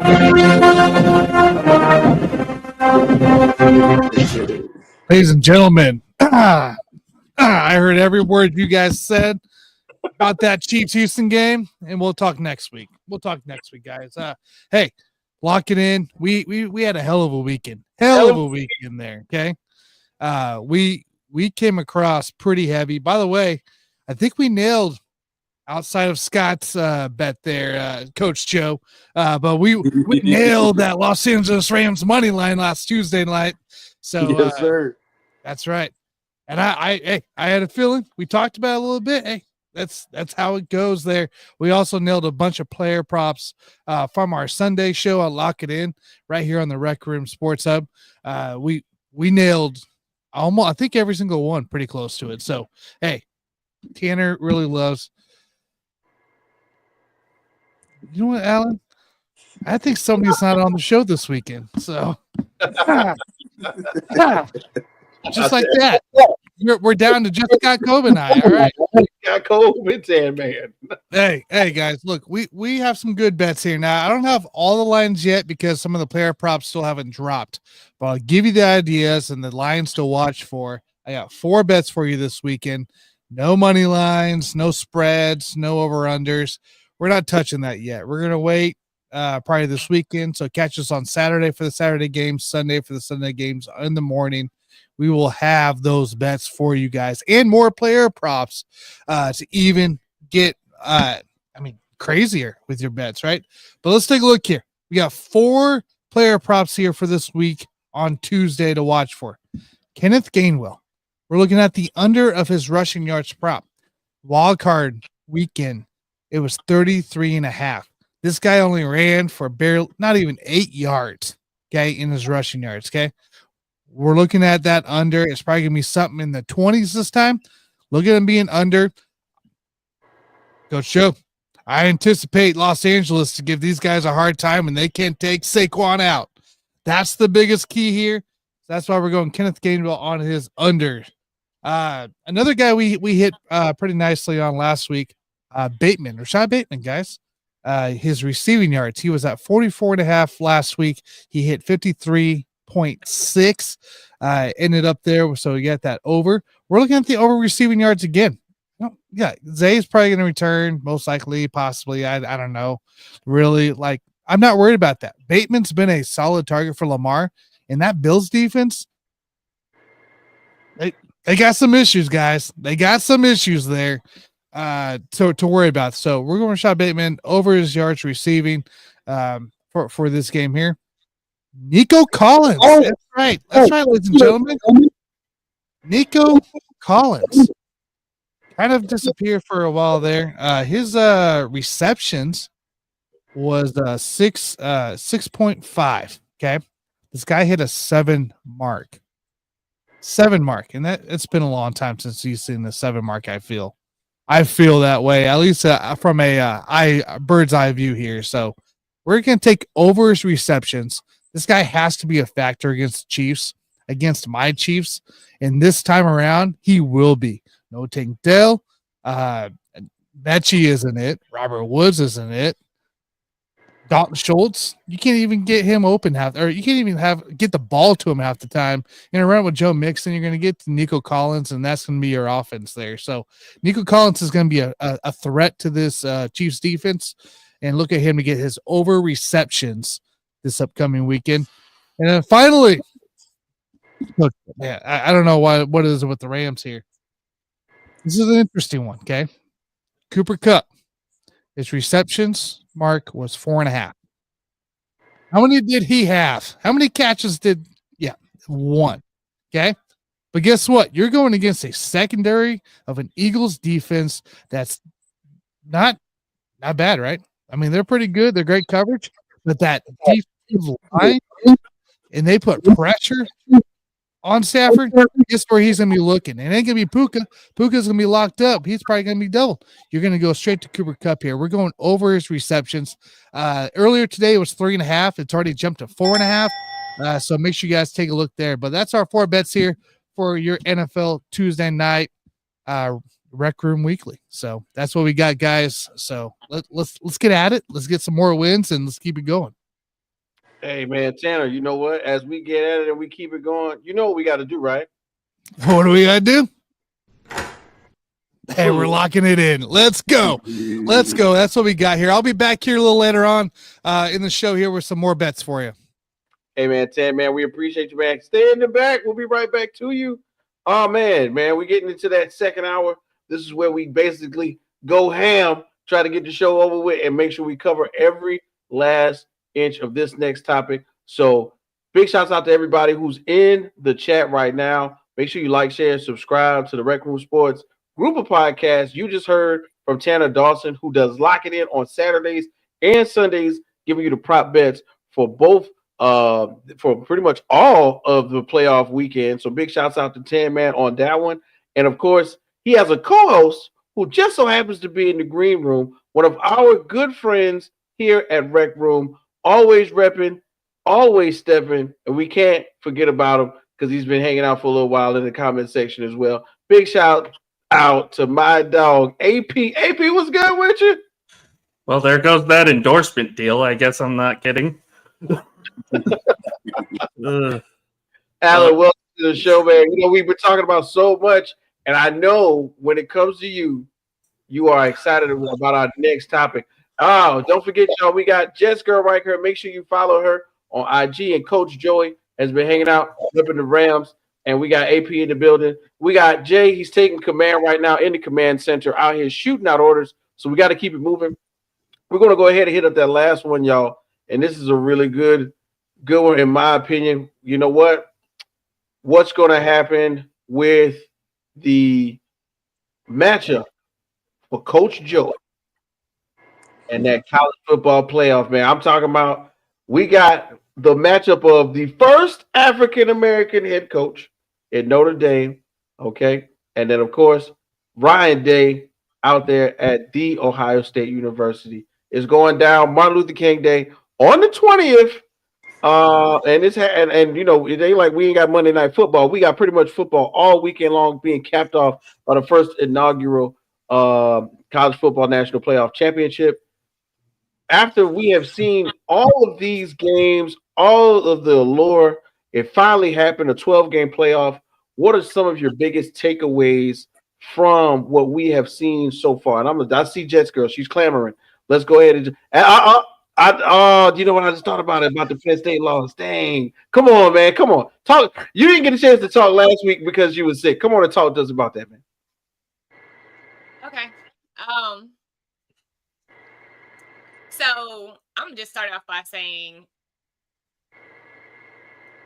Martin Luther King Day is going to be awesome because for the first time ever, a black man will be the coach that won national championship on Martin Luther King Day. I'm just gonna put that out there. But as much as I love Penn State and as much as I wanted us to win, I actually read an article, and I didn't purposely bring this up because it scared me, and I was scared about that game, and what I thought was going to happen happened. So when Notre Dame lost at the beginning of the season to that Division II no-name school, I don't even remember the name of the school, but when they lost, Northern Illinois. yes, that coach said when they were saying their good games, all that, coach said, call me. Marcus Freeman called him. They had a conversation. That coach broke down what he did wrong and how they beat him. Him and that coach have talked multiple times throughout this season. Whatever him and that coach talked about, that's how Marcus Freeman has gone undefeated since. And that article came out right before the Penn State game. And they talked before the Penn State game. That is how they beat us. I don't know what that coach told him because they didn't go into that. But he broke down how they beat him and what he needs to do. And they have talked the rest of the season. So, yeah, I'm going to put all my money on Marcus Freeman. I'm going to put all my money on Marcus Freeman. Wow. Oh, that's a deep combo right there, Abra. That's a deep combo. Hey, Alan, man. So, of course, you have been in the back and you have been watching all of this football these past couple of weekends. What are your thoughts on the college football playoff and the championship game coming up? First of all, I don't know why y'all are excited about the Cowboys coaching vacancy because I sure as hell am not. As far as the playoff goes, it was experimental. You're going to have some flaws in it anyway. It's kind of like what the NFL. I mean, we watched those playoffs this week, right? We have blowouts in the first round. You're going to have that even in the college football playoff. So yes, you want to tweak the system a little bit. You want to make sure you're getting everything refined, but it is what it is. That being said, these are the two best teams. I really think we got the two best teams in the championship game. Because, like you mentioned, after Notre Dame got embarrassed by Northern Illinois, they've won every game since.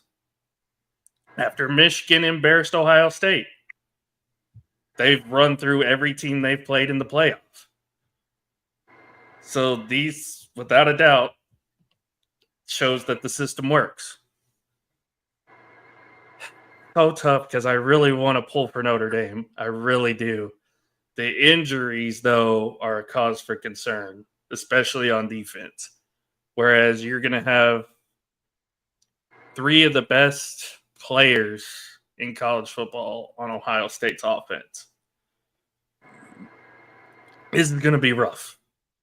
I think it's going to be a close game. I think it goes to overtime. But I'm going to say Ohio State by a field goal. Wow, it's going to be the game of the year. It really is. I think it will be. But I think Ohio State wins in the end. You're winning the hearts and minds of the people right here with that one, Alan. You're winning the hearts and minds. Coach Joey, man, just like I said, the things and events that transpired leading up to the game and now the game itself, which involves your favorite college football team. How you feel about the first college football national playoff?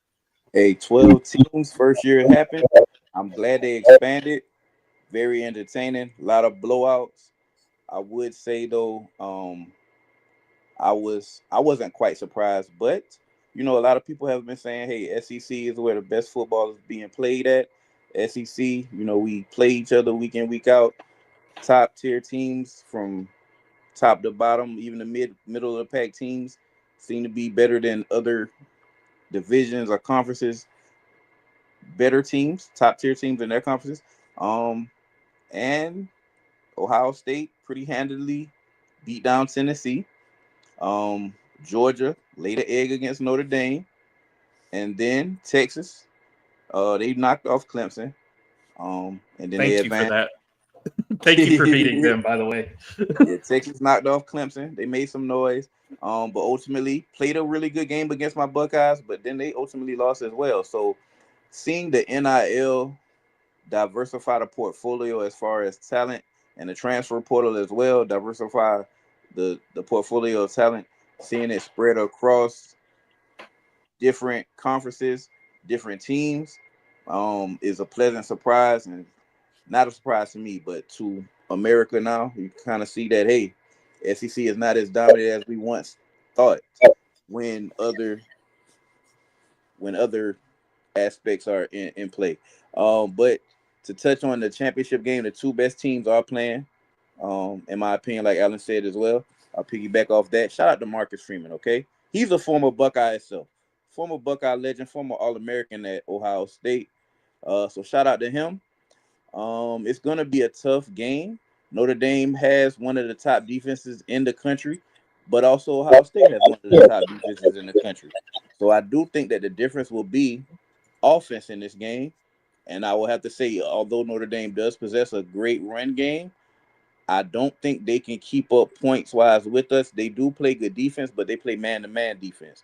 And the thing that's going to hurt Notre Dame is they play man-to-man, and I think that we have 3 5-star receivers. So, hey, you might be able to contain Jeremiah Smith. Texas sure did. He only had 1 catch, 3 yards, but they doubled him the whole game. I don't think Notre Dame takes that route. But even if Notre Dame does take that route, we had a Cardinal Tate have like 7 catches. Ibuka had about 5 catches. So we are going to beat them one-on-one somewhere. Also have 2-headed running back monster with Travion Henderson, Quindale Judkins. I just think that we're a little too explosive on offense for them. I don't think we're going to run them out of the building, though. I do think we're going to win in similar fashion against Texas. It'll be double digits, but it'll be double digits late, maybe on a turnover. I'll get an edge to Ohio State, but kudos to Notre Dame, a program a lot of people wrote off, a program that people were saying, it's just living off of their name and off of the memories. But they're back in the fold, they're back in the mix, and they're back to be around for a long time due to this head coach that they do have. And the program that they are building there. So kudos to them, but I do think they fall short. I think my Ohio State Buckeyes follow suit. When they first expanded it to 4, who was the first team to win? Ohio State. All right, led by Cardale Jones, third string quarterback came in. Ezekiel Elliott, Mike Thomas. We had a talented team from top to bottom there on offense and defense. Fast forward 10 years later, first 12-team playoff. I think my Buckeyes come out on top. Man, yeah, man. To kind of piggyback on the Notre Dame thing too, is like with Marcus Freeman there, they're going to be back for a while. And let's not forget, any team that gets to the national championship game gets $20 million for their conference. So Ohio State got $20 million for the Big Ten. Notre Dame has $20 million for themselves. Exactly. I have to share with nobody because they are independent. This everybody's wondering, why is it Notre Dame in a conference? This is why Notre Dame isn't in a conference. Because if they get to a national championship game, they get money all to themselves. That's why they're good. That's why they're going to be back for years to come. Is because they're going to have a lot of money to spend. The Golden Domers, respectfully, are back. Respect the Catholics is what I'm saying. So look, we're gonna do. Joey. So Vito said he got 100 on the Eagles. And what up, though? He's in the IG chat. Hey, I'm gonna hit you up, Vito. We can do something. Right. Okay, so now let's go ahead and do it, man. I think we gotta go ahead and jump back to Tan Man. As we get right and talk about these bets for the college football national championship. Tan Man, we locking it in for the weekend or Monday? Of course we are. There's a game being played, guys. We're locking something in. I can tell you that much. Right. All right. I'm sticking into the trend that was successful for me during the 2 games that we had go on. Okay. Total first quarter. It's 10 points right now. We're taking the under.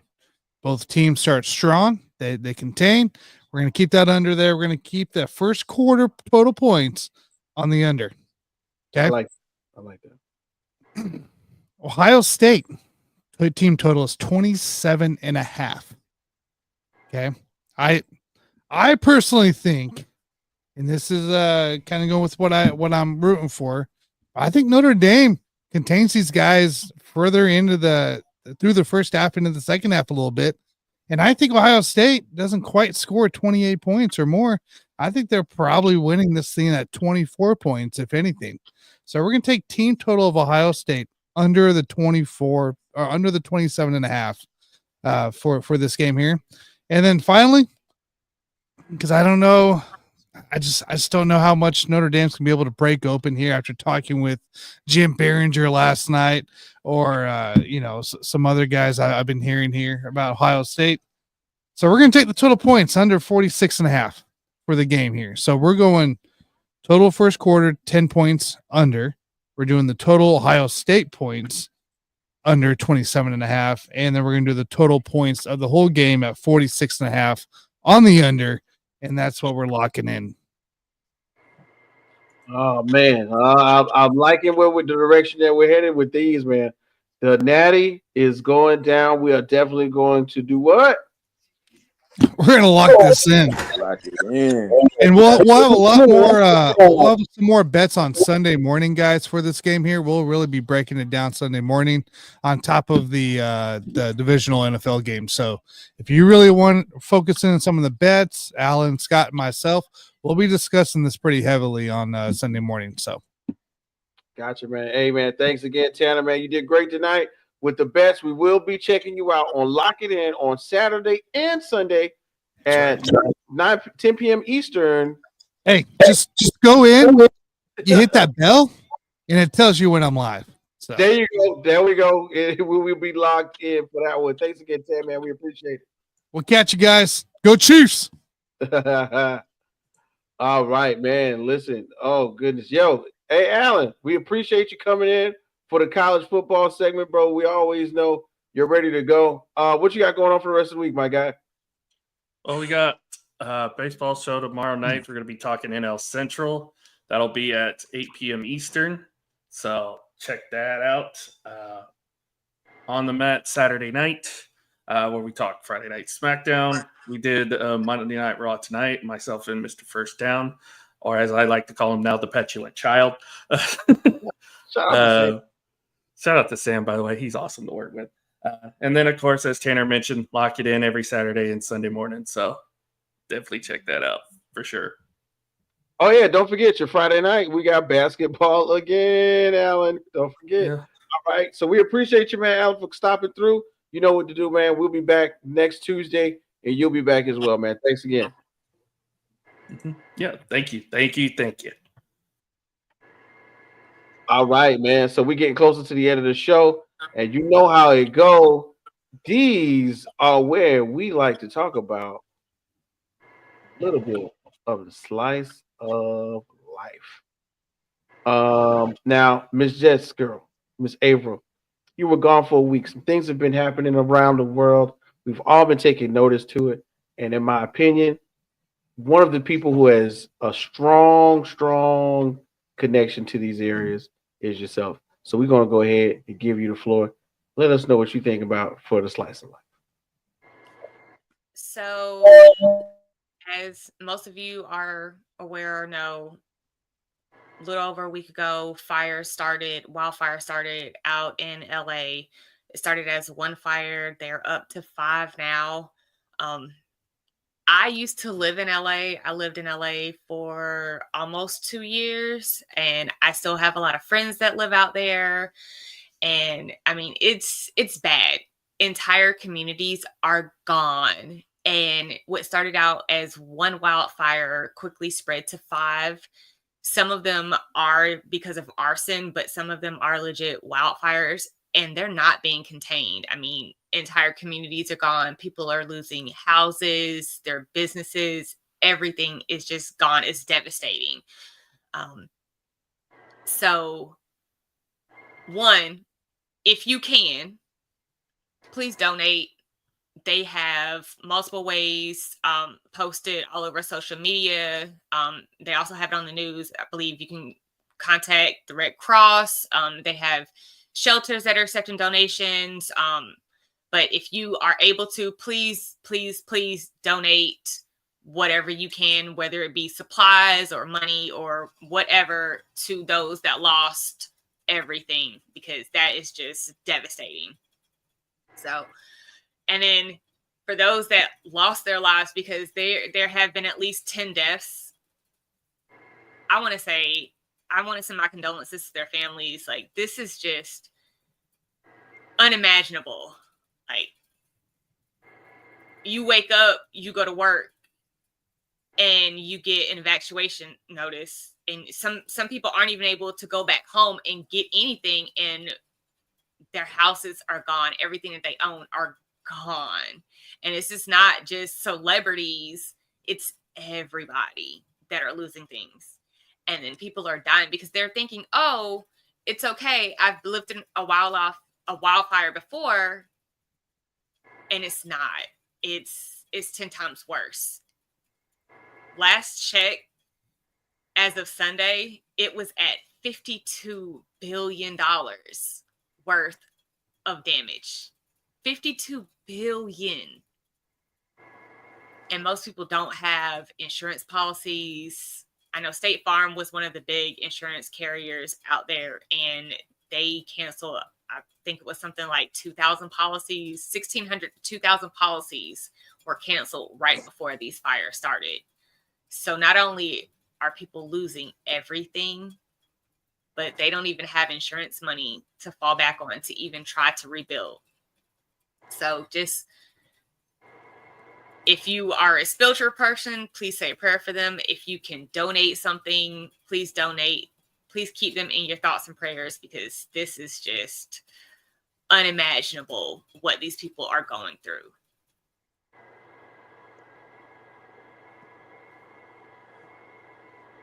Wow, yeah. Look, thank you for sharing that with us here on the show. Like you mentioned, man, it's devastating to have what they have had happen to them for the past week or so. Families have been displaced. It's been going on. It was so much.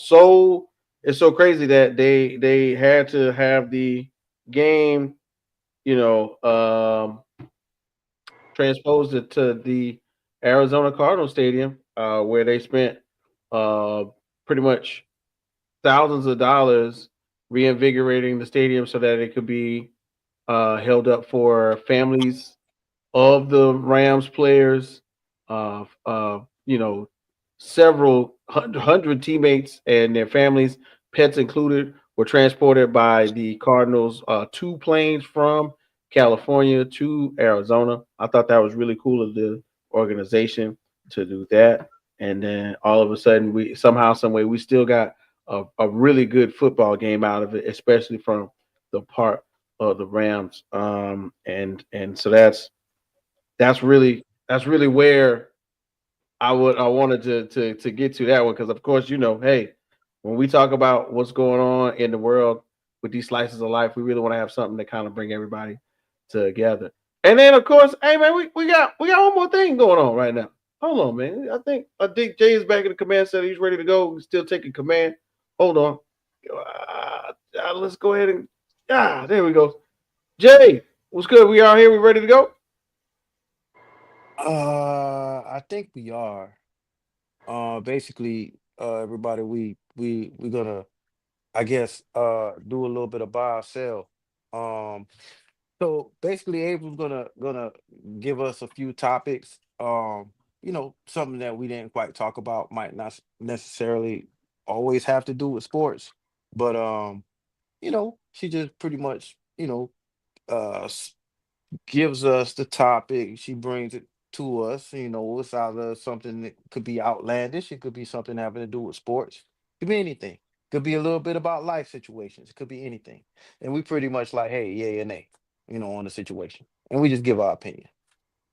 So like ranch dressing and ranch seasoning powder that you always use with, like, yeah or nay, is nay for me. Cause I swear you've said it so much until I don't even want it anymore. but it does taste good. But it's just I don't know. I swear I just can't do it anymore. Every time I look at it, I'll be like, damn, wit killed it for me. Go Oh ahead. man, sorry, Yeah. man. It's an awesome seasoning. You could do so many things with it. It's awesome seasoning. I We can't lie. we know. We know. So many things, bro. So many things, man.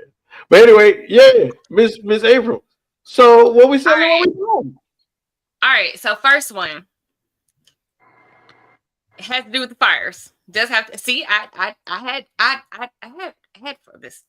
So in 4 years, well now it's 3 because now we're in 2025. In 3 years, the Olympics will be in LA. With those fires, they're at 52 billion in damages, and they haven't even started to rebuild. I was looking just out of pure curiosity, and I didn't realize this, but there are strict regulations of what a host city must have before they're even able to put in a bid for something like the Super Bowl or the Olympics. So with that being said, LA had to meet certain qualifications to host the Olympics. With them now having 52 billion in damages and growing and having to fully rebuild and still prepare, and they already had other obstacles before the Olympics came. So, buy or sell, are we keeping the Olympics in LA, or are we changing sites because of the fires? So are we selling? Are we moving it, or are we buying it? We stay in and we rebuild in LA for the Olympics. I guess I can. So I honestly, at this point, I would definitely say let's. I'm selling on this. I'm not with having the Olympics So you're moving in the that area Olympics. You right don't now. want it in LA. Nah, not right now. I would definitely like to hear it in heavy consideration of moving the Olympics somewhere. Like I think they mentioned Miami, shoot, New York, and somewhere else. But just like we talked before, you know, people who've actually endured, the Olympic experience in their city don't quite have sound pretty much like Troy Aikman did last night when it comes to the Dallas Cowboys job. So, it comes a lot of issues, but also could be a big boom to the community, to the infrastructure, which something California would need. So, uh, I'm gonna say sell, but just in taste of, man, is a lot missing. It's a lot missing right now, and it's still going through a lot, and counting. So, I would say just out of respect, you know what I mean? Not even logistically, just out of respect, like say, hey, let's consider it, and I'll feel good about that alone. Even if they make plans and improvise and things like that, yeah, I would like to hear that. That'll just be better for me, for the heart. You know what I'm saying? Say we have a heart at least. The Olympic Committee. That just to say we have a heart. Let's consider some other options. I would like that. Okay. All right, Coach Joey, buy or sell? I'm buying. I think that they're gonna 3 years from now. I think it'll be enough rebuilding for them to still be able to be a whole city. It's Los Angeles. And the city, just think of the revenue that comes in. All right, so they do have the Olympics there in 2028. I also believe they're a host site for one of the World Cup's going to be at several locations. Los Angeles is also one of them with SoFi, and then also the Super Bowl will be in San Francisco next year, and then it'll be in LA in 2027. I think all 3 events will still take place. It'll still take place in Los Angeles. Unfortunately, a lot of home buyers and families may have a tough time getting, the things that they acquired established back in Los Angeles County. But I do think hotels and places of businesses by that time in 3 years, I think they'll build whatever they need to build back over, and it'll be enough for them to continue to host their city. Let's not forget, even though they have it in LA, it'll be people staying in hotels, Airbnbs, hour 30 minutes outside of LA and just travel to the event. So I'm gonna be positive on this, and I'm gonna lean towards the community getting together and building things up. LA has a strong Mexican presence, all right, and they are some of the best at the infrastructure business. So I do think that they will be building some buildings and everything will get back up in time. And I'm gonna go by and be positive. And every event that they have bidded and won to bid for, I think will ultimately still be hosted in Los Angeles. Okay. Okay. Damn, With Joey buy Joey sell. made a good point. Yeah, man. So yeah, Joe. I think Joe hit the nail on the head, bro. To be honest with you, one of the main things is that infrastructurally, the you know what I'm saying that it's. I hate to say it like this, but I've heard it on more than one aspect of what's going to happen in the months and years to come. When there's war by land, when there's disaster by land, this is one of those cases in which the infrastructure, especially around the greater Los Angeles area, has been taking a beating from multiple natural disasters for decades. We're talking about hurricanes, we're talking about earthquakes, and now natural wildfires. One of the things that one of the things that it's really unfortunate that we had to get to this point is that the restructuring of the aqueducts, which they supposed to have been using, which they drained magically a few weeks before the wildfire spread to the greater Los Angeles area. They're supposed to be invigorating that infrastructure because multiple neighborhoods were seen without having water in fire hydrants because the aqueducts were just drained. There was no place for the water to be held for an emergency. So I think that this gives them the opportunity to do that. What I would like to see is instead of it being in LA, why not spread it to the greater California area where you could hold events in like places like the Intuit Dome, which is brand new.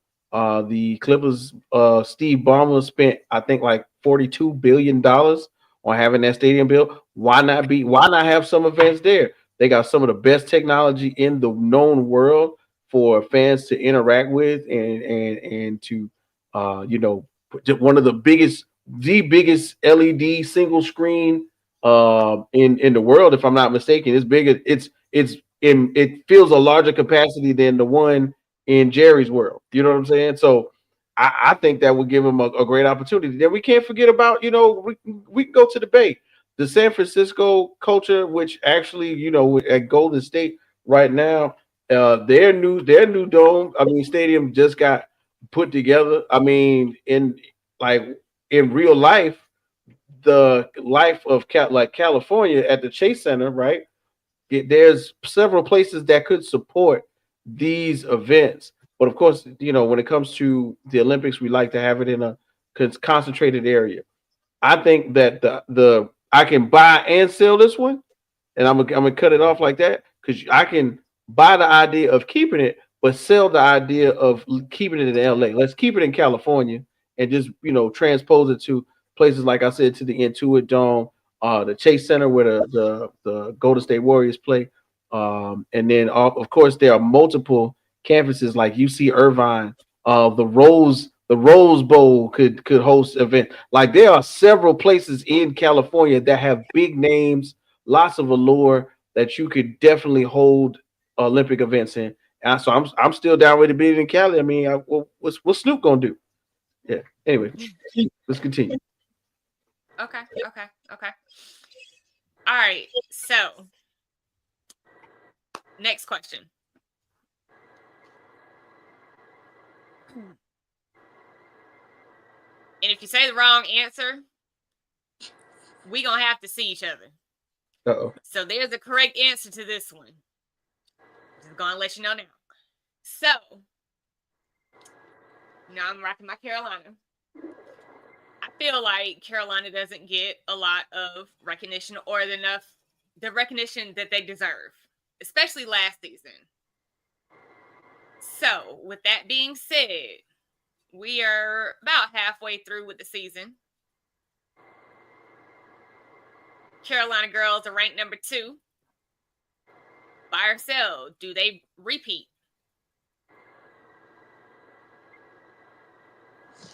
Let me start this one off. Joey.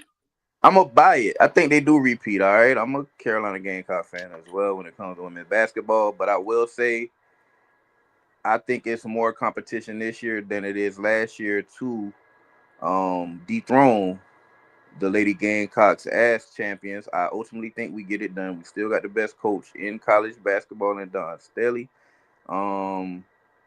Great team. Tough loss, losing Watkins.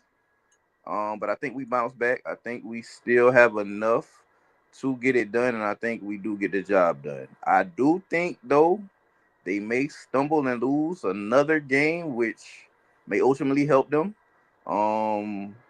fulfill their destiny and win the championship. But I do think they get it done. Okay. Jay? That's a tough buy. I'm not gonna lie. That's a tough buy because I'm a little scared of UConn, and we're gonna see. We're gonna see soon. How that's gonna work out. You know, I'm a little cautious of what UConn, and I'm scared of Juju. Yeah, the But other USC, I was about to just say, man, look, yeah, I'm it's some I'm scared of competition out Juju. there. I really think that you know, Southern Cal, team wise, they don't. To me, right now, what I was seeing the last I saw them compared to last season, they seem more aggressive last season. But we'll see how that works out. Like I said, UConn and USC, and then there's definitely some other teams out here. We're looking at Notre Dame. I'm saying, playing how they've been playing, and some other teams that are Dark trying to make. horse, Rutgers. My fault to interrupt you. Kiami Yeah, what? McMillan. I don't know if y'all seen her play. Oh my God, a bucket. I'm still wasn't they talking about why she didn't play against was it man, who were they going against? Was it UConn or was it USC? I think But it was USC. she If I'm didn't she mistaken. they pulled her out of that game. But Oh, that would have Notre been a Dame. fun That was matchup. USC. That was USC game. Right, okay. So I'm a buy though. I'm a buy because I'm as far as the women's college basketball, I am a Carolina fan. I'm a South Carolina fan, so I'm gonna go with buy. I'm gonna go with the home team, but it's a tough buy compared to last season. On the inside, they still I, on the guard play. I think they'll be all right, but those hella guards that we talking about Bukers, you talking about Juju, and you talking about some other people like those aren't your average guards. So I don't care how many guards you got out there. Anyway, and then on the my main concern is on the inside. I like how Fagans is playing coming off the bench. I like that. I like how Joyce Edwards is coming along. It's just something about the inside play. If they go against a team that's strong on the inside, like we got problems. So that's it. But I'm gonna buy. It's a tough buy, but I'm gonna buy. Okay. Okay, wait. Buying or selling? I'm gonna Lady go. Gamecock repeat. I'm gonna go. I'm gonna have to agree with Jay on this one, man. It's a buy, but it's a tough buy. Once again, I think Joe hit the nail on the head with that one, and Jay said some real good points. It's really like the best coaching staff, period, and the best head coach in Don Staley. I'm with it. With the stiff competition when you're talking about the other USC, of course, say Juju Watkins and her squad out there. Talk about Paige Bukers. There's the list goes on and on. 10-3 that is about to be a new thing out there in Tennessee for the Lady Vols. And one of the teams that I definitely was keeping my eye on because they've looked pretty good. You know what I'm saying? So we got to talk about Hannah Hidalgo out there in Notre Dame. Now Notre Dame's out here doing their thing for the College Football National Championship, but they women is busting tail on the court as well. You know what I'm saying? Miss Olivia Miles. Like that's the thing. They have a system where they got the two guards. One is actually scoring, the other one is actually assisting, and it's really working well right now. And the thing is, Mrs. Hidalgo is great on the defensive end too. So let's not sleep on the idea that somehow, some way, if set up properly, the right bracket could have Notre Dame and USC possibly meeting each other before they get to the national championship, which is what I think is possibly slated to happen. If not, they're on opposite ends. But let's keep an eye out for the Lady Vols, the Notre Dame Lady Fighting Irish. But once again, I think we are set up for another University of South Carolina Lady Gamecock championship. Okay. Okay. All right. Got one more for you. So, since we're on women's basketball, I am super excited about this. Unraveled League starts on Friday. Their games will be on TNT. If you don't know it, Unrivaled is a brand new 3-on-3 women's basketball league. It is what the Big Three tried to be, but they will be better because they are going to succeed because everyone watches women's sports. Let's just be real. So, with that being said, they have their first games on Friday. They're going to be on TNT. If you have Max, you will be able to watch it on Max. That's how I'll be watching it, and I'll be watching every game. We got a lot of big players playing. I'm sad that Asia is not going to be playing because she's my favorite player. But with that being said, I do get to root for some new people that I normally wouldn't root for. So I actually like the Rose team. I'm kind of excited to see what they're going to do. But with that being said, how are we feeling about the Unraveled Basketball League? We buying, we selling? What we doing? Big Three. 3-on-3 women's basketball. Coach Joey, start us off. I think How it'll we be feeling? entertaining. You get to see a lot more one-on-one game with it being 3-on-3.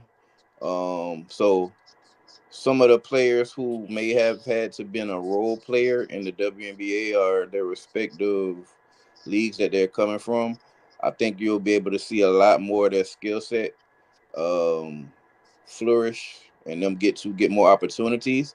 And I look forward to seeing the competitiveness of it. All right, so we all used to play sports, and when it's 3-on-3, you can liken it to a day at the park. When you got you and your two homies and you going against three other people.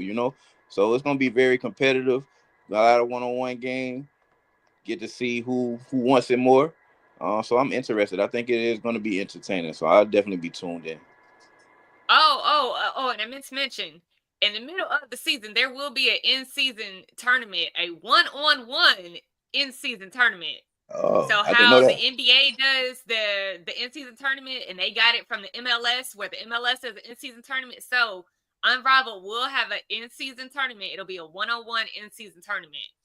So I'm excited about that. I'm cool with that. Jay, how we feeling? I'm a buy. I'll definitely buy. Is Nafisa Collier playing? She in it? Is who? Collier. Nafisa Collier. Nafisa Collier. Nafisa I've Collier. been tongue tied all day. I know she started the league. I don't know if she's playing. Hold on, let me see if she's playing. That's yeah. I remember that part. Like I'm pretty sure she's playing, but I'm anywhere she is. Yeah. That basically. But I'm still gonna buy. I'll buy. But yeah, just putting that out there. She's call you wherever she's at. I'm there. It doesn't say if she's no. Well, We're not playing, so maybe Nafisa's. I just been calling her Fee as long as I've known her, so I can't never. I say I've been a little tongue tied. Anyway. Oh, you know what? I do see it that they right up here at the top, man. Nafisa Collier and Stewie, the first two players out of the 36. So looks like she is balling. So yeah, she is playing. Yeah, so she's playing. Yeah, I'm there. Sign me up. Bye.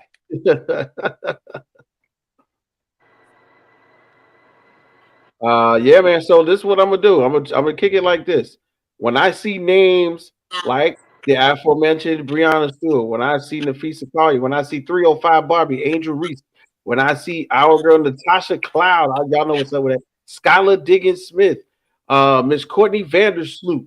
Come on now, this names all over the place. You know what I'm saying? Money Martin. Brittany We talk Griner. about Money Martin. BG is out here. Jordan Canada. We got Sabrina Nescu. Come on. Man, Katie Kelsey Lou Plum is playing Anderson. too. Come on. Stephanie. And It's and it's a real Nafisa Collier. yeah, and the Visa call you. And so I this know is you already this is said it. what I'm gonna say I'm gonna buy it for. If y'all remember, we all were there. We were doing a rec room. We were doing a rec room in the Honeycomb Hideout when this happened. The reason why this was created by Stewart and Nafisa Collier was to eliminate the need to play overseas in the offseason of the WNBA. Everybody remembers Brittany Griner was not allowed to come home for having a marijuana cartridge. She was held in captivity in foreign lands for an extended amount of time just because political powers could not agree or they were trying to show each other force. So I'm gonna hold your basketball star over here, and I'm gonna treat her like trash, and I might not have her talk to her lawyer or her wife. And that was a horrible, horrible experience that I think we all got a chance to either hear or read about or see about for months. I swear, in my mind, it was like the longest time ever for Brittany Griner. And I'm glad that she came home and assumed her position, her rightful position in the WNBA, and they made a big deal about it. In order for this to be the thing, we have to participate in it. We're going to watch it. We're going to make sure that they get all the support that they need. All of the big brands, all of the big sponsors get in on this one. And I think that Olympic 3-on-3 that we got a chance to take a gander at this past season with the Olympics. This basically gave us not a blueprint because they were already doing it, but an example of how this could be popularized in America. Yes, Ice Cube did it in a sense at first, and to see the women do it, I think they're gonna have their own flavor on it. Of course, a lot of the signature shoes are happening. A lot of the rookies and second year players are going to be involved in it. And I can't wait to see what type of schematic they're going to come up with for these 3-on-3s because they got some real coaches out here as well, which is what I am excited about. So I can't wait. You know what I'm saying? Andrew Wade is the coach of the Laces. I don't know if y'all know anything about Andrew Wade, but he is one of the top renowned coaches. He's been around the NBA for a while. I want to say Teresa Witherspoon is the coach of either the Yes, Owls. I was about to say that. Yeah, That's what I'm excited about. Is she's coaching. Yeah, Phil Handy is one of the coaches. One of the long time. Yeah, Phil Handy, the long time assistant coach for the Los Angeles Lakers, is the coach of the Mist. Like they got some real names out here that's really going to be adding some validity to the product that they put out on the court. So I can't really wait to get eyes on it. And I sent them an IG and they responded. So maybe they'll be getting back to us here at Rec Room and giving us some maybe not somebody big, maybe just a representative from the front office. I'll talk to the secretary. You know what I'm saying? We and get Jay, and maybe we could tell him, Jay likes to travel, and we could bust a move or something. You know what I mean? Because I believe, if I'm not mistaken, they're doing the majority of the games in Miami. Am I right? Yeah, all the games are in Miami. Right. So we could take a Rec Room road trip. Hey. Hey. So this is what I'm excited about. So I'm a Carolina fan. I really started getting into women's basketball when Asia went to Carolina and when Dawn Staley was in her early years. That's when I started watching women's basketball. And I've been a fan ever since. So, of course, I'm an Aces fan. So, with Asia not playing as a Black woman in America, I love Angel Reese. I love her. But, of course, she went to LSU. I'm Carolina. So, it was always, I root for her, but I can't root for her how I want to root for her. How I Jay, you've heard me when I watch games. I've never been able to do that for Angel Reese. I'm going for the Roses. She's on the Roses. That's my team in Unraveled. I haven't even looked at all the other rosters yet, but I was like, whatever team she's on, that's gonna be my team. That's who I'm going for. So I'm really excited about this because for the first time, she's not pit against my favorite player, and I can like outright root for her. Oh, I'm so excited about this league. Oh, I can't wait. All right, so yeah, early look at this one right here. So we got Jewel Lloyd, Brianna Stewart, Rakia Jackson. Oh man, all on the miss with Phil Handy. This is looking kind of scary. Can't even lie to you. Yeah, man. Thank you, April. I like that by itself right there. You know what I'm saying? We get a little look into the crazy mind of a Jets girl. That's what's up, man. Oh man, look at that, boy. We done reached way past that second hour. Jay, man, did we run everything? We got the whole joint. Are we still in? You still in command? Yeah, of course. Yeah. Well, it's all good, man. Coach Joey, man, we appreciate you coming back through. Miss Yes, Jessica, sir. for the rest of the week, man. I will be getting ready for these games, and a Buckeye will win a championship, but not the Buckeye that you think.